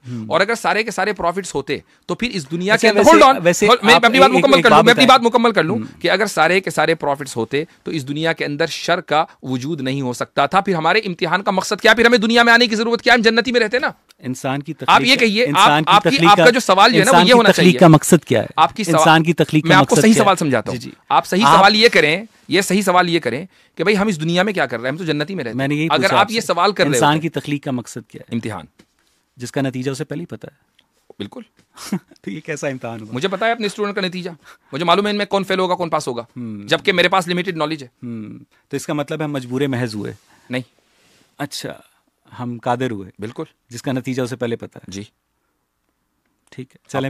अब मैं समझाता हूँ आपको। मेरा ख्याल है कि आज की गुफ्तगू जो समझना चाहेंगे इस चीज को, मसला तकदीर पर दोबारा कर लेंगे। चले ठीक है। इसी नोट के ऊपर जो है हम तो हाजरीन और नाजरीन, बहुत बहुत शुक्रिया। डिबेट थोड़ा लंबी हुई, गालिबन 2 घंटे से कुछ ज़ायद चली, और मैं शुक्रगुजार हूँ उवैस इकबाल साहब का कि वो यहाँ इतनी दूर ज़हमत करके पहुँचे। और हमारा जो मकसद था, खुसूसन मेरा और उवैस इकबाल साहब इसमें अगर इजाफा करना चाहें, जहाँ तक मैं समझता हूँ उवैस भाई का भी, कि भाई खुदा के वजूद के साथ के मुताल्लिक़ जो दलाइल हैं वो लोगों के सामने भी आ जाएं और हमारे सामने भी, और उसके ऊपर जो क्रिटिसिज्म है वो क्रिटिसिज्म हो जाए।